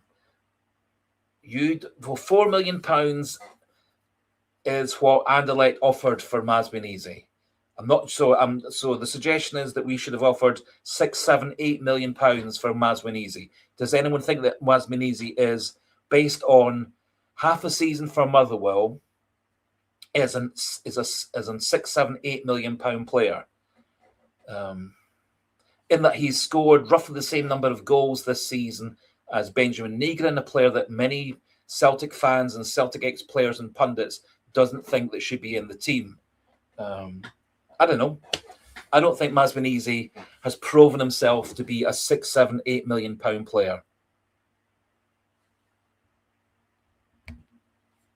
We have wasted money on players who've not turned out very well. Yes. So we could have wasted £6, £7, £8 million on Masminisi, who may have not turned out to be a player who was cut out to be at Celtic.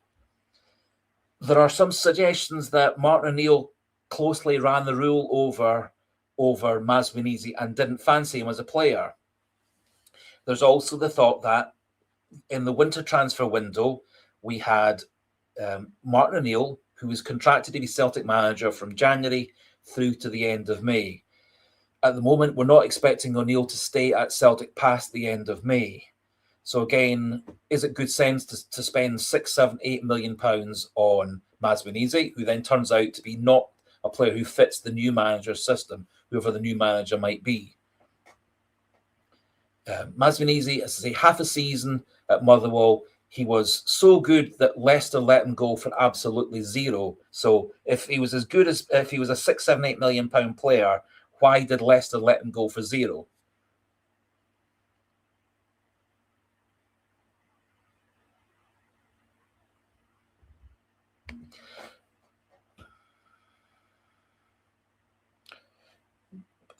I completely the fact that if Masminisi was sold by Motherwell to Brentford or Crystal Palace for £20 million, that's a sign of how footballing transfer fees are in the English Premier League now. You think about a player who was completely utter useless, Fabio Silva, who Wolverhampton Wanderers bought from Portuguese football for something like £35 million. He was never a £35 million player. We saw him play half a season for Rangers. He was rubbish, absolutely rubbish. But he was a player that was sold to Wolverhampton Wanderers for £35 million. There are some players playing in the English Premier League and the English Championship with massively inflated transfer fees. It's absolutely ridiculous, which is kind of why we were able to sign Dyson Maida for 1.2 million, Hatate for 1 million, Matt O'Reilly for 2 million. We got Alison Johnson for about 1 million as well. You buy from leagues that don't have massive transfer fees, you can get really very high quality players. And as I said, Masminisi was playing away for Leicester for a couple of seasons. They let him go. No English club picked him up. No English player had been so impressed with his time at Leicester in their reserve side and their first side that no one picked him up, and he came to play for Motherwell. So he left Leicester, came to play for Motherwell. He left Leicester for zero, and suddenly we were happy to spend £6, £7, £8 million on him.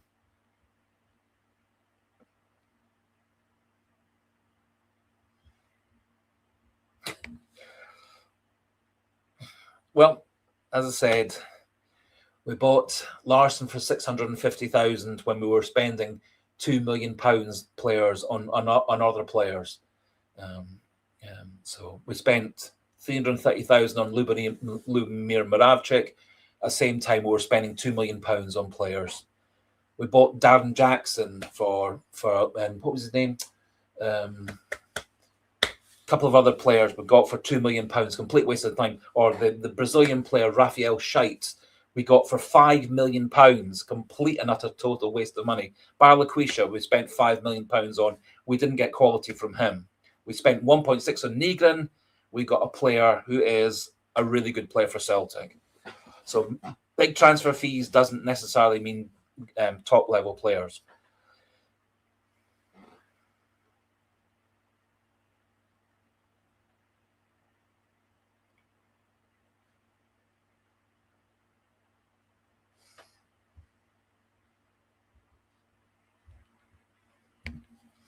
No, personally, no. I don't think Engels was worth £11 million. But then I didn't think Adam Ida was worth £9 million. But again, we were buying Adam Ida from an English Championship side. Any fee for a player from an English Championship side, you add a few million to it.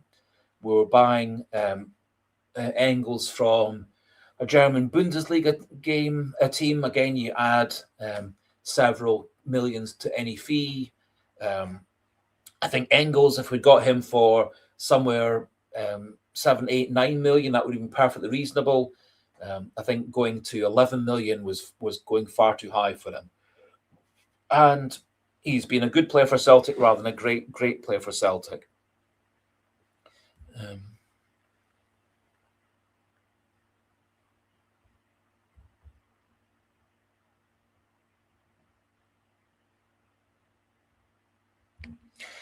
Yep, Graham Martin, you make a good point. And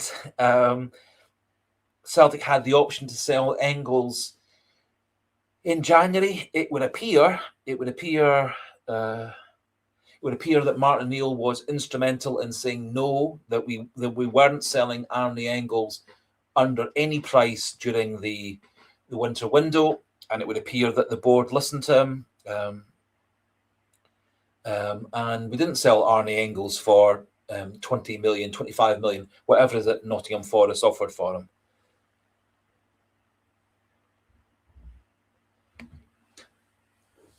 Well, it's just an opinion.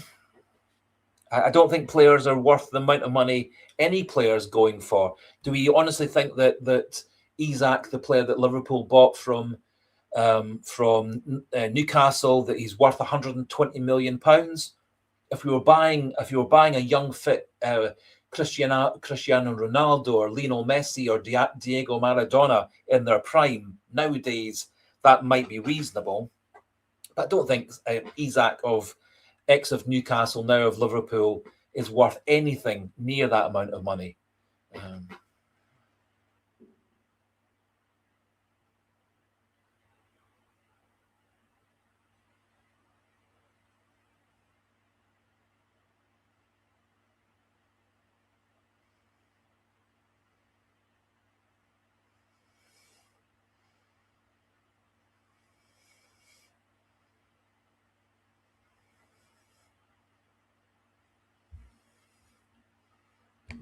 Yes, I wish we still did have Adam Ida at the club. I think that was a massive mistake that whoever it was that let Ida go. Remembering at the same time that we let Ida go, we didn't let Yang go. Yang was all lined up for £3 million to go and play, I think, for Birmingham. Whoever's decision it was to let Adam Ida go to Swansea, it was a big mistake, especially because we lost money on the deal. We lost a couple of £1 million on Ida going to Swansea than what we bought for him for Norwich. I couldn't see the sense of that deal. If O'Neill was able to say to the board that Engels isn't leaving the club, if Rodgers the season before was able to say that O'Reilly, Kuhn, Kyogo weren't leaving the club until a certain time, and it would appear that either Rodgers got overridden by other people, or Rodgers greenlit the letting go of Adam Ida. And the stories from many sources are that the green lighting of deals came from Tinsdale and Rodgers, and then was passed on to Nicholson and Mackay and so on, to then take it to the next step. So the theory was that Ida leaving was a decision that Rodgers made. Whether that's true or not, nobody will ever know, because nobody ever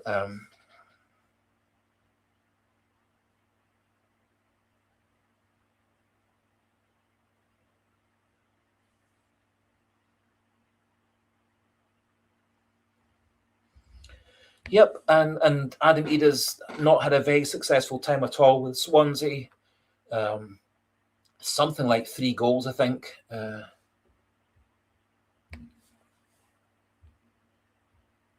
Yes, Giakoumakis, super player. Don't think he's a player that's got a very good personality. Don't think he fits into teams very well, which is kind of why he's moved from team to team to team. Rarely stays at any team for more than a couple of seasons. Whether that's just he's always got itchy feet and wants to move on, whether a bit like, let's say, a player like Pierre Van Hooijdonk doesn't fit in well with his teammates, has a superior attitude that doesn't fit in with the team. I don't know, but certainly Giakoumakis has moved from team to team to team. He's generally not stayed anywhere for more than a couple of seasons and then moved on to another club. It's not even as if he necessarily moves on from one club to a bigger club. He doesn't really have a proper career progression in terms of going up and up in the quality of league. And he left Celtic to go to America, left America to go to Mexico. So it's not as if he's sort of going up all the different leagues to better and better leagues. He's kind of gone sideways.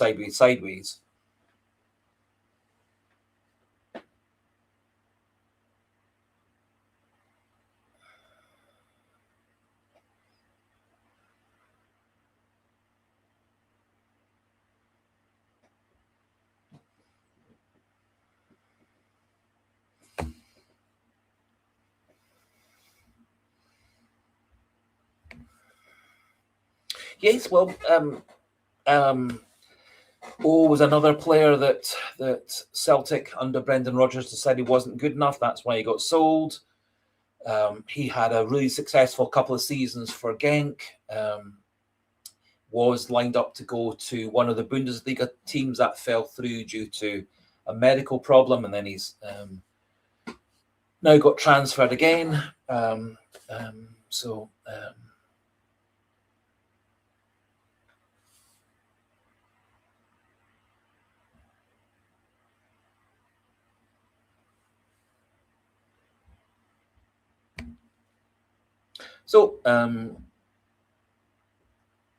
Well, if we're still talking about, he's only actually moved just recently. So not every player goes straight into the team as a starter.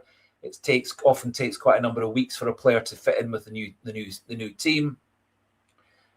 Taylor's had a disappointing start to his career. Not every player. Nicholas Kuhn took a long time to get used to Italian football. Again, Nicholas Kuhn, another player like Giakoumakis, who's moved from team to team to team to team. The Como manager was not very happy with his attitude.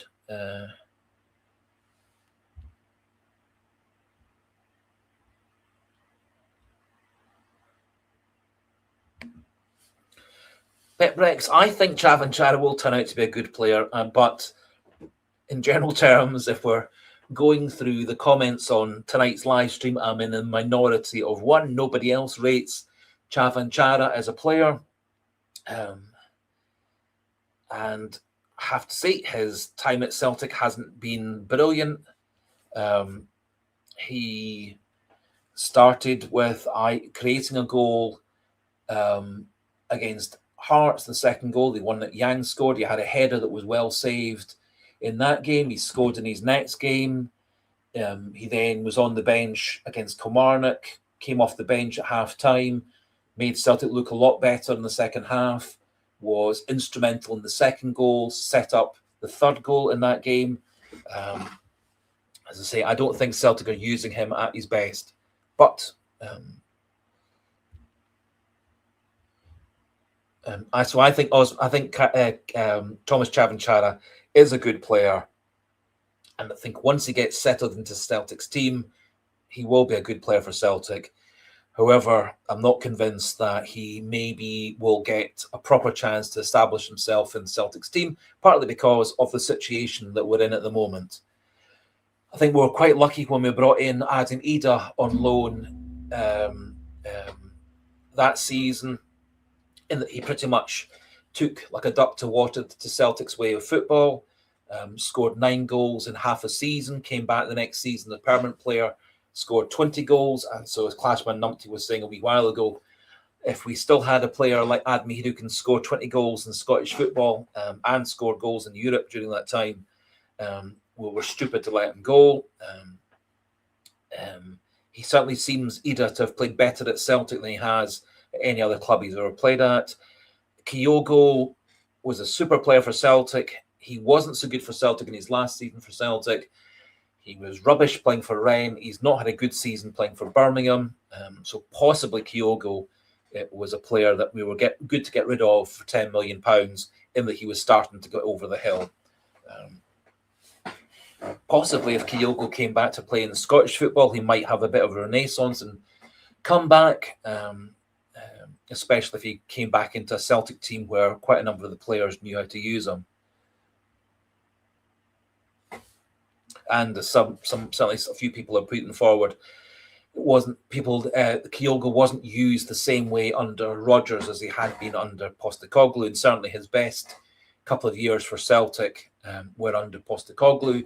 First season was curtailed by injury, but he was still Celtic's equal top scorer that season, despite the fact he only played half a season. He and Giakoumakis were equal top scorers because Giakoumakis primarily came into play in his place after Kyogo got injured. And then Kyogo's best ever season for Celtic was his second season.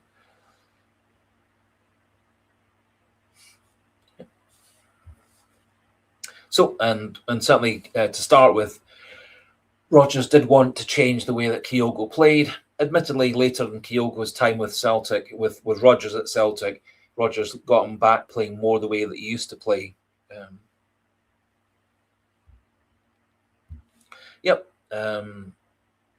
Quite right. David Turnbull got used quite a bit. Hadn't been used very much previously at Celtic, but then Rodgers liked him a lot. Rodgers liked Matt O'Reilly a lot as well. Good night to you as well, Clashman Numpty. It's, as always, been absolutely wonderful to have you on. We've got lots and lots of different opinions. We've got same opinions on some things. That's brilliant to have so many intelligent people like Pat McLaughlin, Paul Boys, Gavy Boy, and yourself, and Sligo Boy, and lots of other people and Lauren, with lots and lots of great ideas. And as I say, everybody is, amongst all of you, is really respectful, accepts my stupid opinions, puts forward your brilliant opinions, and it's great that you keep coming back every week to have a chat.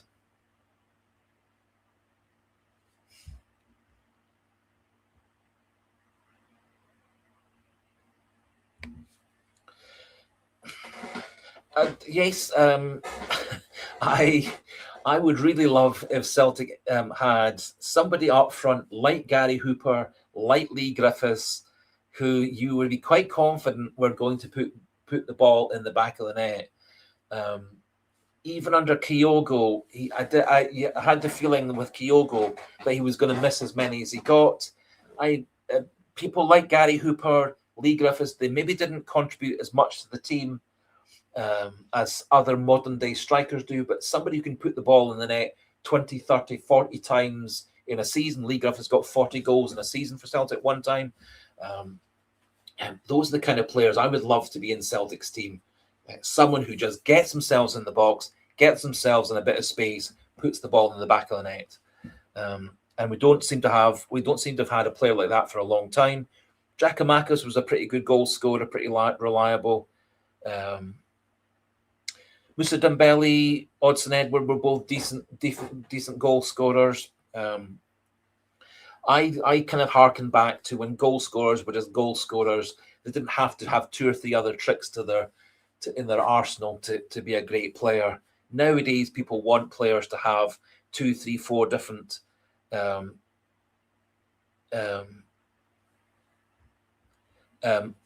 nowadays people want all players to have 2 or 3 strings to their bow, 2 or 3 talents. I would just love to have a Lee Griffiths and a Gary Hooper who puts the ball in the back of the net.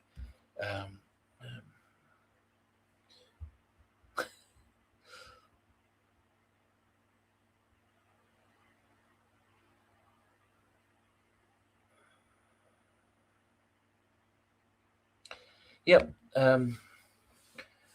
Yep. Kyogo has had a very, very disappointing time since he left Celtic. Whether he would have carried on being a good player for Celtic had he stayed at Celtic, I don't know. As many people have suggested, he wasn't being used at his best by the Rodgers system. It was scoring goals for Celtic even in his last season, but not to the same level as he had before. His minutes per goal was nowhere near as good as Adam Ida's was, nowhere near as good as Dyson Maida's one, Nicholas Kuhn's was. So he was a bit of a disappointing, having a bit of a disappointing season before he left us. Whether that's because he just wasn't happy and wanted away, he kind of lost his place in the Japanese World Cup squad, which I think also was a factor for him.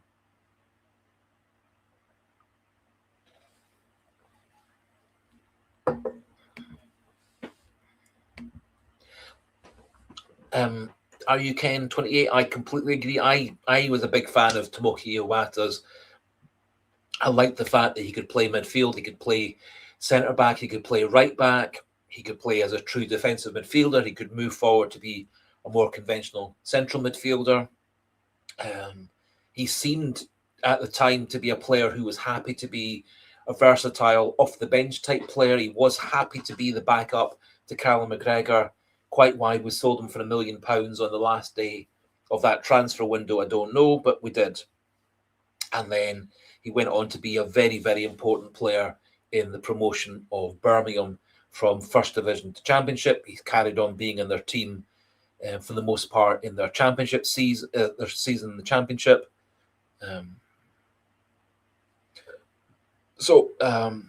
Excuse me. So I would love to have Tomoki Iwata back. We sold him for £1 million.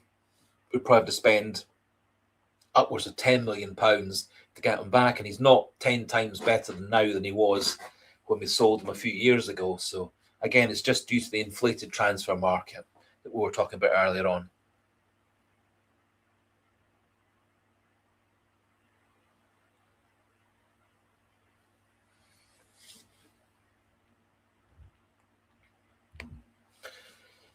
Yes, I think individually we've got lots of good players in the team, but they're not linking up. They're not cohesive.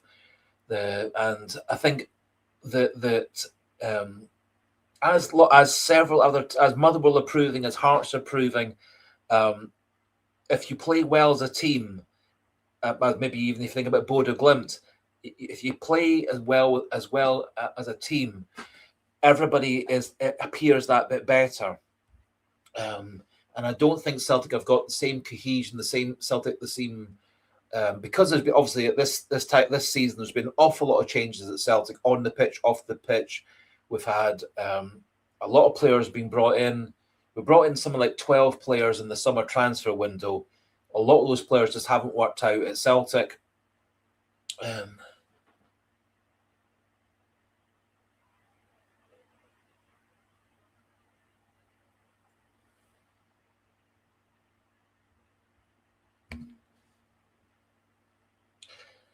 So I think Celtic do actually have quite a lot of talented players.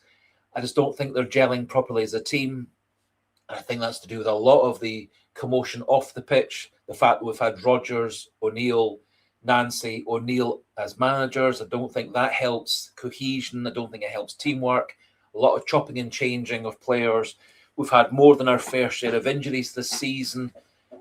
One could argue that three of Celtic's most important players, best players, are Johnston, Carter-Vickers, and Jota. We've missed Jota for the whole season. We've missed Johnson for practically the whole season. We had Carter-Vickers coming back from injury for a month or so, and then getting injured playing in Europe. So we've actually had a lot of our best three of our best first up choice players all out injured for most or all of the season. We've had several older players like McGregor, Hatate, Maeda, McGregor, Schmeichel, all having poorer seasons this year than last year. All these things are factors, and we haven't had enough young new players coming forward.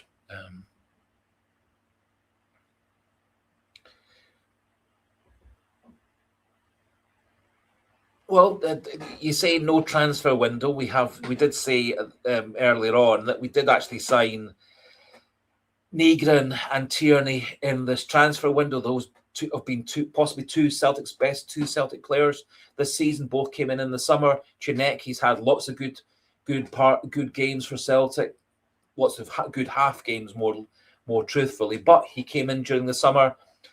I think most people would agree that Julian Araujo has been a big success coming into in the January transfer window, admittedly on loan. Sirachi came in. He's been a very big, good player for Celtic this season. So we've actually added quite a number of good players through transfers and loans in the two transfer windows. It's been a fall-off in quality of key players like Schmeichel, Maeda, McGregor, Hatate, plus injuries to several very, very important players. That's been part of it. We've also had some very poor signings, or some players who maybe haven't had a good run in the side to establish themselves. Remembering that just before Shin Yamada came to Celtic, he'd made his Japanese debut.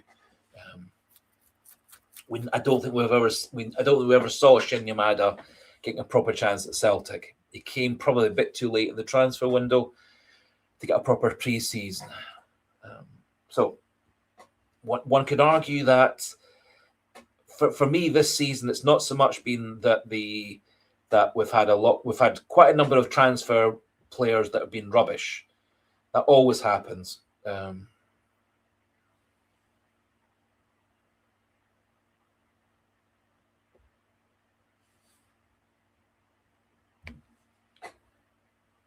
Well, we again, Tierney came in on day one of the transfer window. Benjamin Negrin came in very, very early in the transfer window. He had a full pre-season for Celtic, which probably is quite an important thing. Callum Osmond, I think Callum Osmond is a player with a big, bright future for Celtic, assuming he comes back from this hamstring injury after his surgery. I think he could be a super player for Celtic. So we did sign both Tierney and Negrin very early in the summer transfer window. I fully admit that we were late in signing other players. We probably should have got Sebastian Tunecki in a month, 6 weeks before. That did appear that his club didn't want to sell him until the last minute. Anyway, it is what it is. So I am fully expecting that Celtic will do many things next season better than they did this season. I think one key thing that Celtic need to have is stability and continuity in terms of their management staff and coaching staff. Whoever that is needs to have continuity. And I think what also needs to happen is whoever becomes Celtic's manager in June has a mixture of his own people coming in plus some coaches remaining from the current team. And I would love for Maloney, Fotheringham, McManus to carry on a continuity to keep Celtic moving forward. That was the case under Ange Postecoglou. He pretty much kept everybody who was at Celtic before, except he also brought in one coach of his own, whose name I've forgotten, and I shouldn't have forgotten because he was a big player for Liverpool and for Australia and various different players. And it's embarrassing I've forgotten what his name is. Anyway, I'm sure someone can remember who that was. But the point I'm going to try and make is I think Celtic need to have continuity.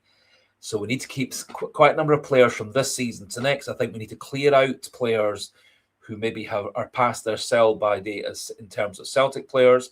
I think we need to start planning for the future this summer to get someone to take over from Callum McGregor sooner rather than later, because I think he has really dropped off this season. Dyson Maeda has been very, very disappointing this season. Possibly Viljami Sinisalo could start to be Celtic's number one goalkeeper as of now. Kasper Schmeichel can then retire. Hopefully we can keep players like Chinecki, Negrin for another couple of seasons. Hopefully players like Engels can keep on improving. We can maybe get Callum Osman back fit and see if he can turn into a really good player. I think he has got the capacity.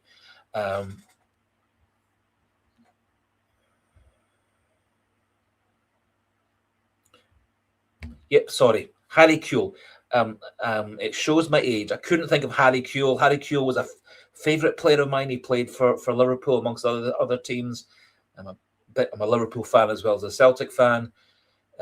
So it's embarrassing that I couldn't remember Harry Kewell's name. But he was basically the one and only coach that Postecoglou brought in was Harry Kewell.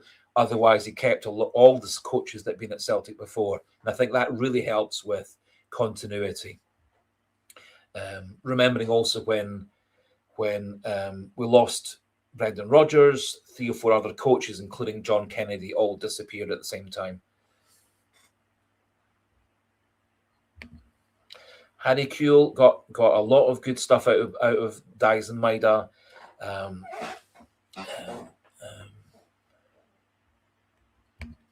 Yep, I would. I suspect that something in that kind of region would be enough to get both Sirachi and Arojo to come to the club. I don't think the transfer fee for Sirachi would be that high. Would be especially high. So we probably could get Sirachi for 3-4 million, Arojo for something around about the 10 million mark. Simply because Bournemouth, being a Premier League club, will always ask for more money than the player's worth.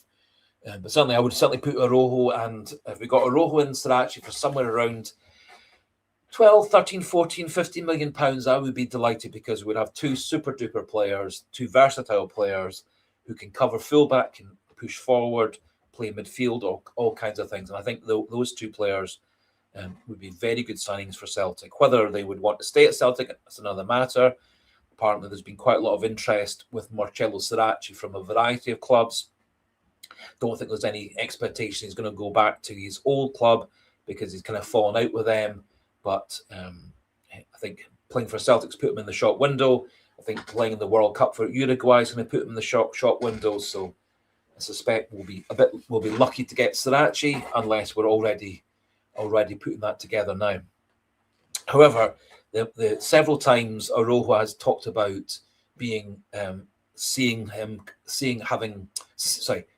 playing at Celtic as having a future. So that does suggest there might be some negotiations and some discussions between him, his agent, and Celtic and Bournemouth about making a permanent signing.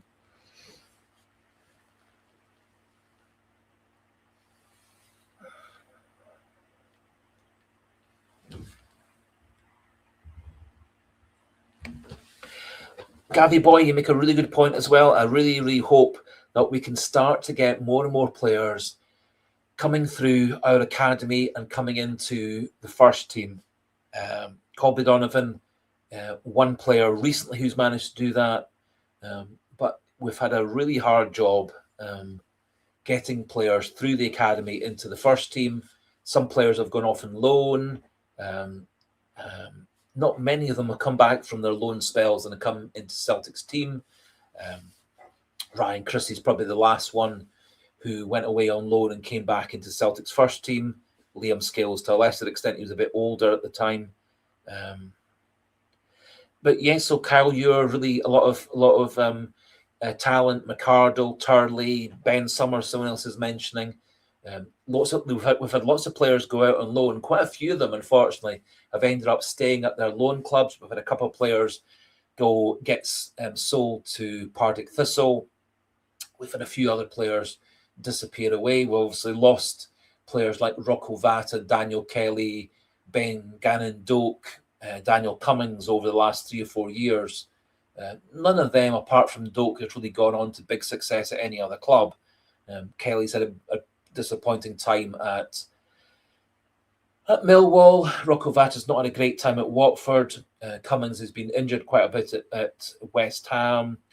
I don't think any of those 3 has really flourished. One of the interesting things last night was one of Aberdeen's players was Mitchell Frame, a player I thought was a really good player at Celtic. He never seemed to really move forward into Celtic's first team. He's actually had a really good season so far for Aberdeen. The other one was one of the centre backs they brought on. I think it's Liam Morrison, who left Celtic to go to Bayern Munich. Didn't really flourish at Bayern Munich. They ended up coming back, playing for a couple of different clubs. He's now at Aberdeen. So we actually had quite a number of players who've looked really good players for Celtic at academy level, just haven't flourished and gone on to the next step. So I really hope that a number of players going off to play for Ayr United, Dunfermline, Partick Thistle, that we get them back and they're match ready to fit into our squad.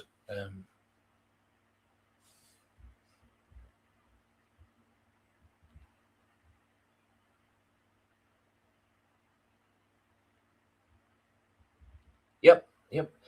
Totally agree. We have theoretically. Thank you, Ronnie McNerney. It's a point of view I put forward a wee while ago. One of my esteemed regular viewers, subscribers, commentators, Clashman Numpty, said I was an idiot to say that we should be playing Benjamin Arthur. I think he was very impressive last night against Aberdeen. Came in with 10 minutes notice that he was starting. I thought he was Celtic's better defender of the two centre-backs. I liked his height, I liked his pace, I liked his positioning. His passing could have been a wee bit better. However, he can't have everything all at once.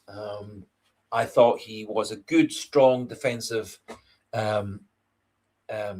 in terms of defending the high ball and corners and free kicks into the box. I thought Celtic actually looked stronger and better last night defending corners and crosses into the box than we have had for a number of weeks.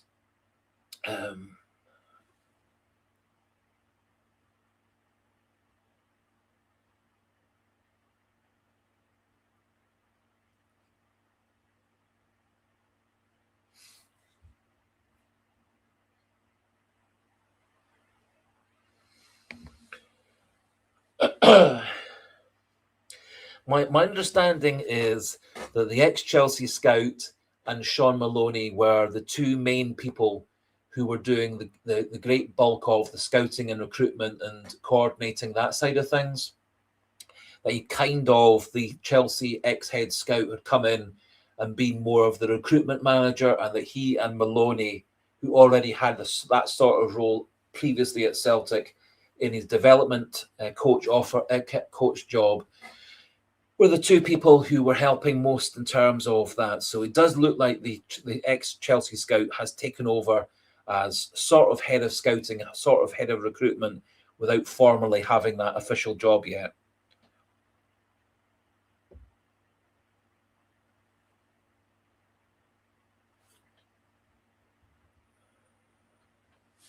So, point of view, not to put Benjamin Arthur in against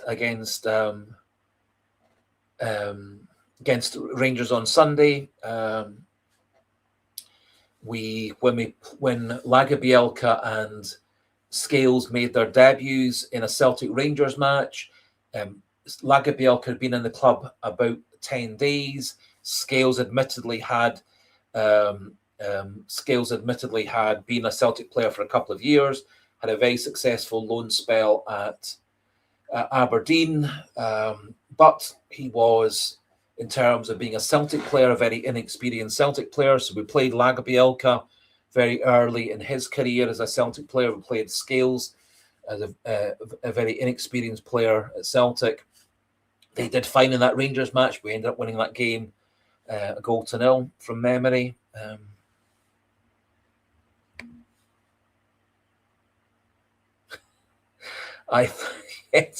Yes. So I think he looks like he's got a touch of class. He's got height. He's got strength. He's relatively fast for a man of 6'4", good in the air. I thought he defended well. I thought he stood up to the two centre forward tactic that Aberdeen used.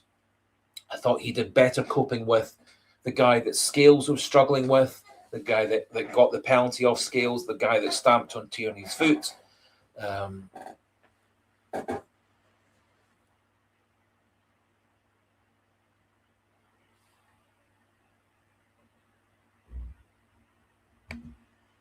Yes. Oh, sorry. So it's not the one I meant to put up.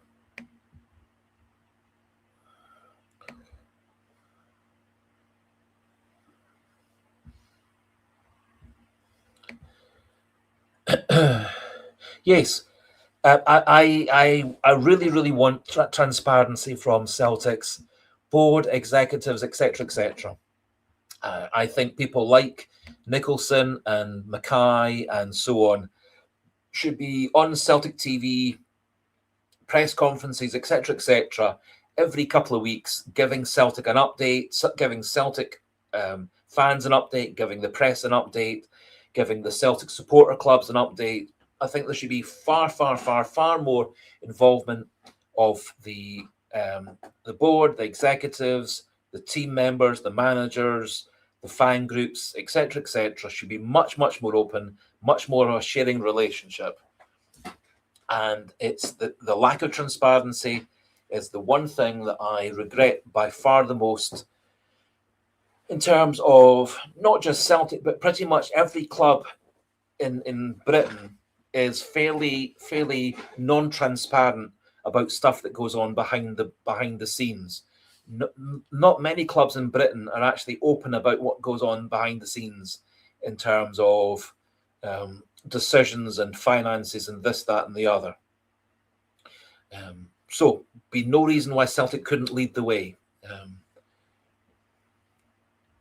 And so I do hope Celtic are more and more transparent, involve the fans more and more, and maybe get a bit back to being more of a community team, and serving their populace and serving their fan base. Yes, it's a matter of opinion. I think Arthur, on the showing of his game against Aberdeen, his brief time against Hibs when he came on to basically replace Trusty after Trusty being sent off, I think he's got the capacity to play against Rangers on Sunday. Only one way of really finding out, and that is to play him on Sunday and see is to see who plays better. My guess is that the Austin Trust is coming back into that game, which, given the fact that we think that Dane Murray is going to be out injured, it kind of leaves us with Trusty, Scales, and Arthur as our three specialist centre backs. We could theoretically play Kieran Tierney as a centre back and use Sirachi as the left back. Otherwise, we do actually have quite limited options. And I think Scales in the last 2 or 3 games hasn't been nearly as strong as he has at other points in the season. And I think he's one player who has taken a massive dip in terms of his form since the Wilfred Nancy days. Anthony Ralston's another player who just hasn't looked nearly as good since he got messed about with playing the Nancy system. Scales doesn't seem to have the same confidence he did it before. He has had a couple of really good performances in 2026, but he's not been nearly as good a player this 2026 year, as he was for much of 2025.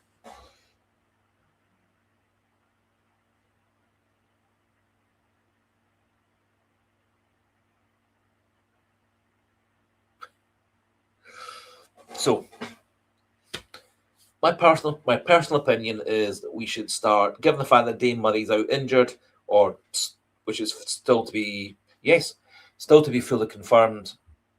But I can't see a player pulling out of a game on Wednesday evening with a thigh problem, and then being fit to play a very important game 3 days later. So with Thursday, Friday, Saturday as a rest day, I can't see him being fit, having injured his thigh bad enough to miss the game. Yes, yep, Sirachi. I think Sirachi and Tierney would be a great combination at left back. Particularly the fact that Kieran Tierney at the moment still doesn't seem to be able to play 90 minutes, game in, game out. It could well be because after the Rangers match, we'll be playing basically a game a week for the rest of the season, apart from you do double up in when you go to the final 5 games. You do have a Wednesday weekend game to finish things off. So I do think maybe Tierney will be able to play 90 minutes every game now that we're down to a game a week, given the fact we've been knocked out of Europe, which does take away that distraction.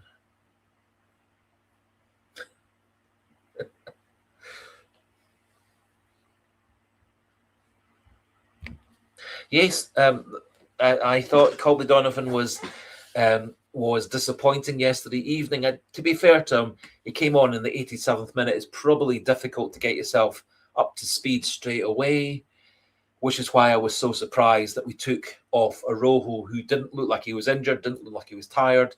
He was still taking control over the left winger and the left back, bombing down that side. I think there would have been an argument to have put on another player up front, maybe taking off Ginecki, swapping Maeda out to the left wing, and then putting someone else through the middle.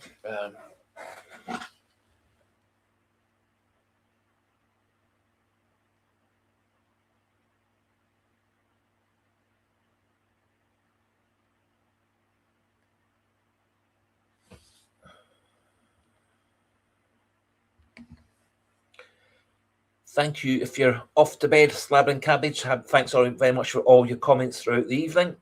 Lots of interesting points, lots of good debating points. It's been great to have you on.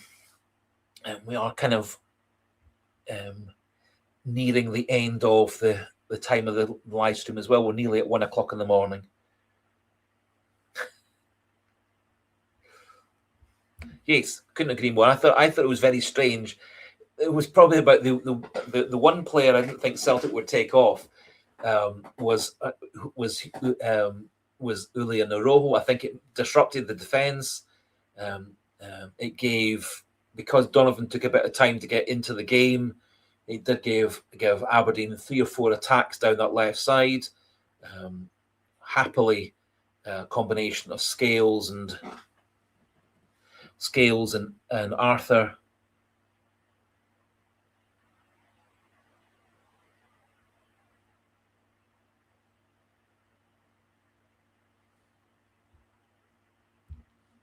Sorry. I was just thanking you for all your contributions. Didn't mean any offence. I apologise 100% if I've caused any upset.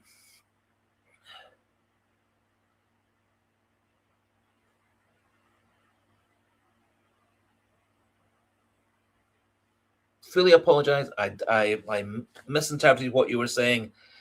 I do apologise. I was just thanking you for contributing. Like I try and thank anybody else who's been on the live stream from the start. Thank you to everybody who's been on the live stream. It's coming towards the end anyway, because we're nearly at 1 o'clock in the morning.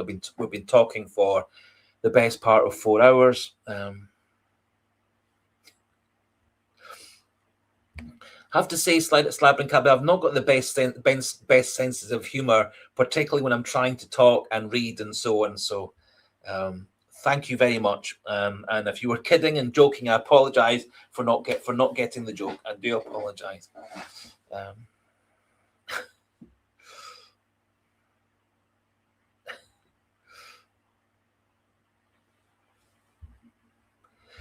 Yes. Getting back to footballing things, I like Arojo as a person as well. He reminds me a lot in terms of his personality of Alistair Johnson, another of my favourite players.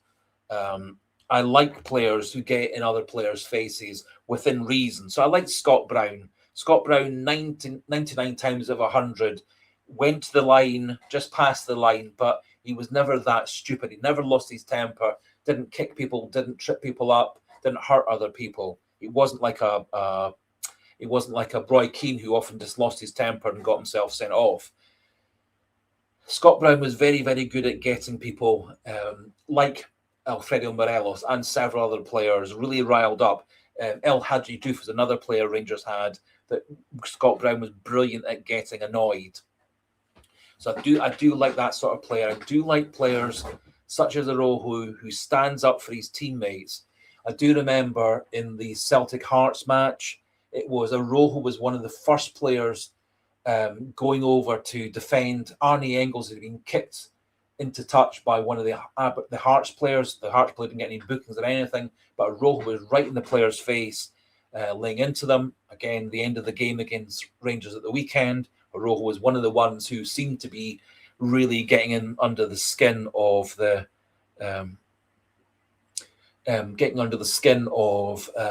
the Rangers players. So I like that sort of player. Orojo's not a dirty player, but he's got aggression. He's got a bit of sort of menace about him. He's got a good. He's a good teammate. He fights for his teammates. He plays for his teammates. I think he's a super player, much like Alistair Johnston. To answer your question, I'd be happy to see. I'd be happy to have either of them. I think probably Arojo is probably a better bet in the long term. Arojo is obviously he's American. First language is English. Second language is Spanish, or equally English and Spanish. So that actually, obviously, being Uruguayan, his first language is Spanish. His English is relatively limited. So I do think it helps fitting into teams, cultures, if you share a first language with the coaching staff, with the bulk of the players.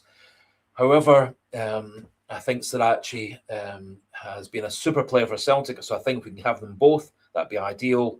And as I say, I do like the fact that both the two of them are versatile players. We've not really used them as versatile players, but with a brand new manager, maybe assuming that we keep Tierney and we keep Johnson for another season or two, that we could actually start to use the versatility of Tierney, the versatility of Sirachi, Arojo and Johnson to come up with different permutations. Because I do think Celtic, under Rodgers and under O'Neill, play quite predictable style of football. Under Wilfred Nancy, who played a very unpredictable style of football. It created lots of chances, but it gave the opposition lots of chances. And our defending was not good enough to cope with the amount of chances that we gave away under Nancy, nor was our finishing good enough to put away the chances that we created under Nancy.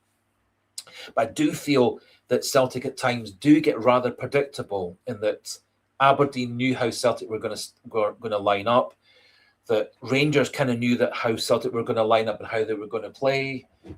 That was particularly the case in the second half of Rodgers' season last season. Rangers actually got more of a feel of how Celtic were going to play.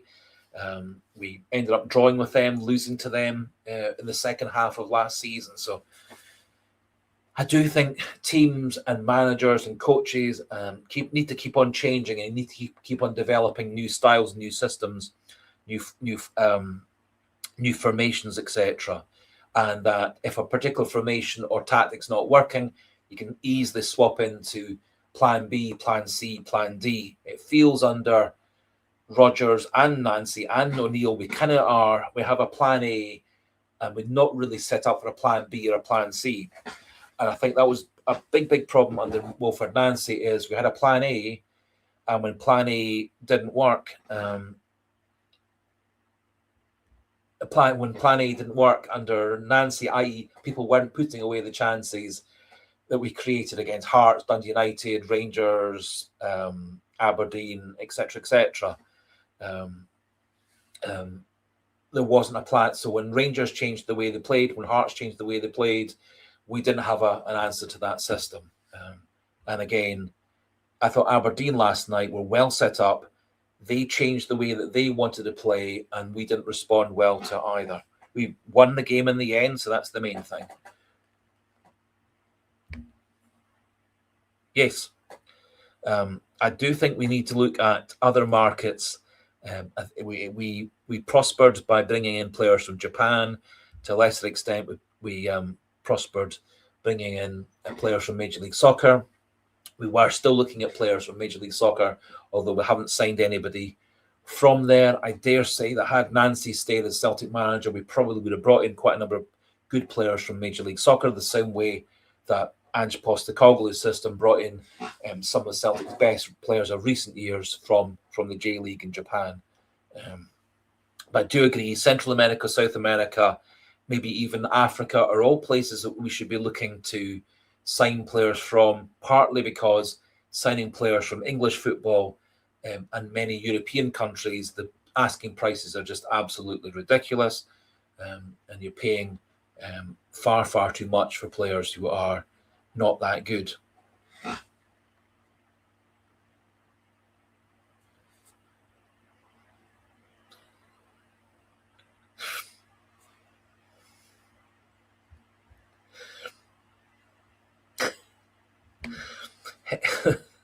No, Hilary Coyle is not Mrs. David 67. Mrs. David 67 wouldn't come within a million miles of the David 67 live stream, and also Mrs. David 67 would know that I like to be called David rather than Dave. Not a problem with people calling me Dave, but my name has always been David rather than. So Mrs. David 67 would never participate in a Celtic live stream. She doesn't actually like football, for that matter. My little David 67, my daughter, she likes football, but my Mrs. David 67 wouldn't come within a million miles of the live stream. She would never participate in the live stream. I'm just lucky that she agrees that I can do a once a week live stream.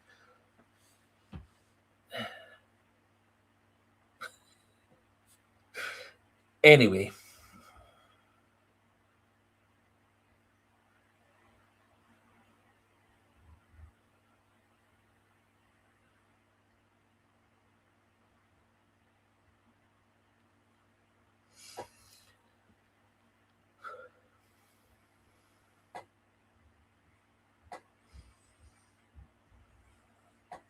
So we are just about coming to the end of our time doing the live stream for today.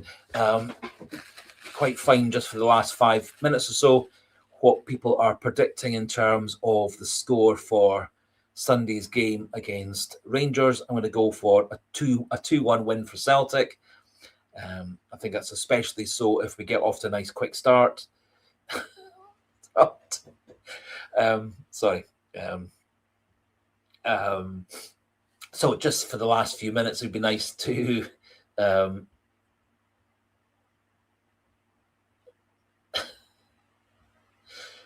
just to see what people think is going to be the score for Sunday. So I'm going to go for a 2-1 win for Celtic, hoping that Kieran Tierney's nice and fit, hoping that Rio Atati turns up to play again.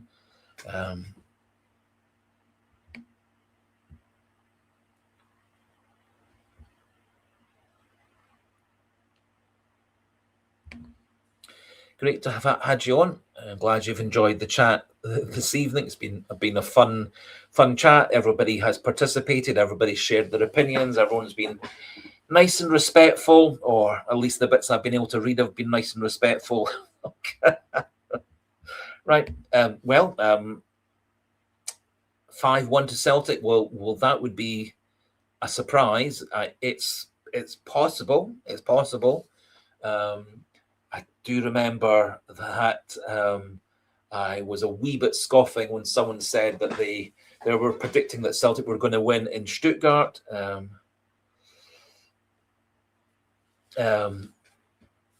And they were right and I was wrong. I thought Celtic's best chance in Stuttgart away from home was going to be a draw, but they predicted a Celtic win that evening. I think Celtic have got the ability. Have got the ability to defend well. I think Celtic got the ability to defend well. What we've been not doing so well recently is putting away our chances. It cost us the game against Hibs.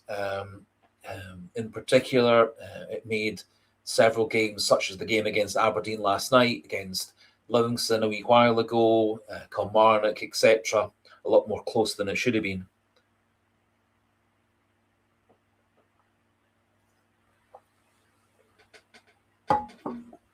Yep. Yep, fair enough.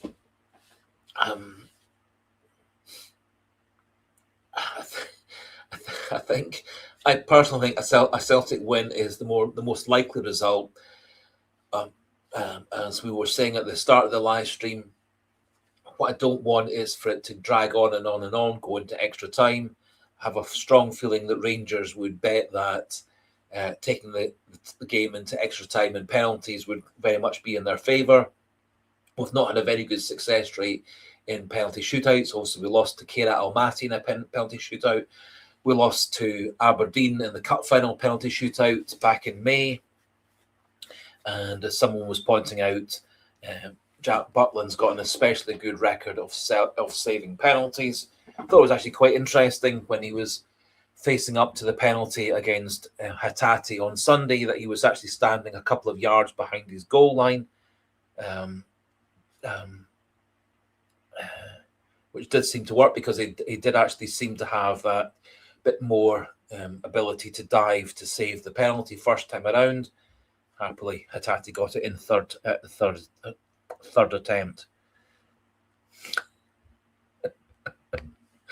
That would be pretty much perfect if 5 minutes from the end, Rojo managed to score a goal like Scott Brown did, and then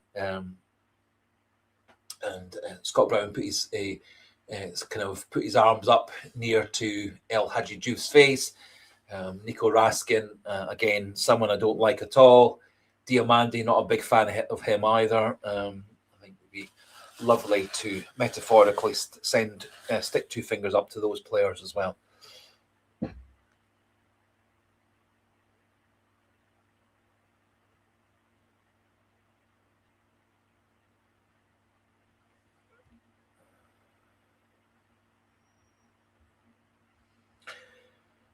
Okay, so we've now gone past 1 o'clock in the morning, so I think it's probably time to call it a day, or call it a morning, or call it whatever.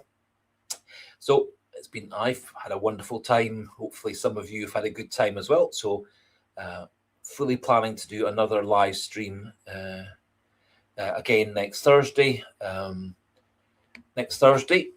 have the benefit of not having had a game all week. No midweek games next week. No midweek game the week after. So we'll have just the next Thursday. We'll have the ability to look back to the Rangers game, the Rangers Cup match on the Sunday, hopefully celebrating a victory, and then looking forward to the Motherwell game on the Saturday afternoon, a 3 o'clock home fixture for Celtic, and then we can look forward after that to Dundee United and then to the international break. And as I've said earlier on, I fully think that if Celtic can be there or thereabouts, maybe 3 points or so behind at the time of the split, which is after the St Mirren match, 2 games after that, I think Celtic is in the pole position for winning the title. And hopefully at that point we're still on course for winning the double as well. Yep, 2-1 to Celtic on Sunday. I think it's a good bet. I think also a 2-1 win for Celtic on Sunday would kind of knock Rangers' confidence back a bit as well. They had been on a good run of success at Ibrox for one reason or another. Particularly, they did have a few things go in their favour. Didn't have a particularly good away record, and I think that's going to come back and bite them in the last half a dozen or so games of the season. So, as I said, we'll call it an evening. We've been going for 4 hours, which is a long time. So we'll say thank you very much to everybody who's participated. Sligo Boy, RUKen28, Gavi Boy, Clashman Numpty, everybody else. Thank you very much for all your contributions. And let's see. Planning to do the same thing again next Thursday. So good luck to Celtic in winning the cup game on Sunday, and good night to all of you. Thank you to all of you. See you all again on Thursday. And hail, hail.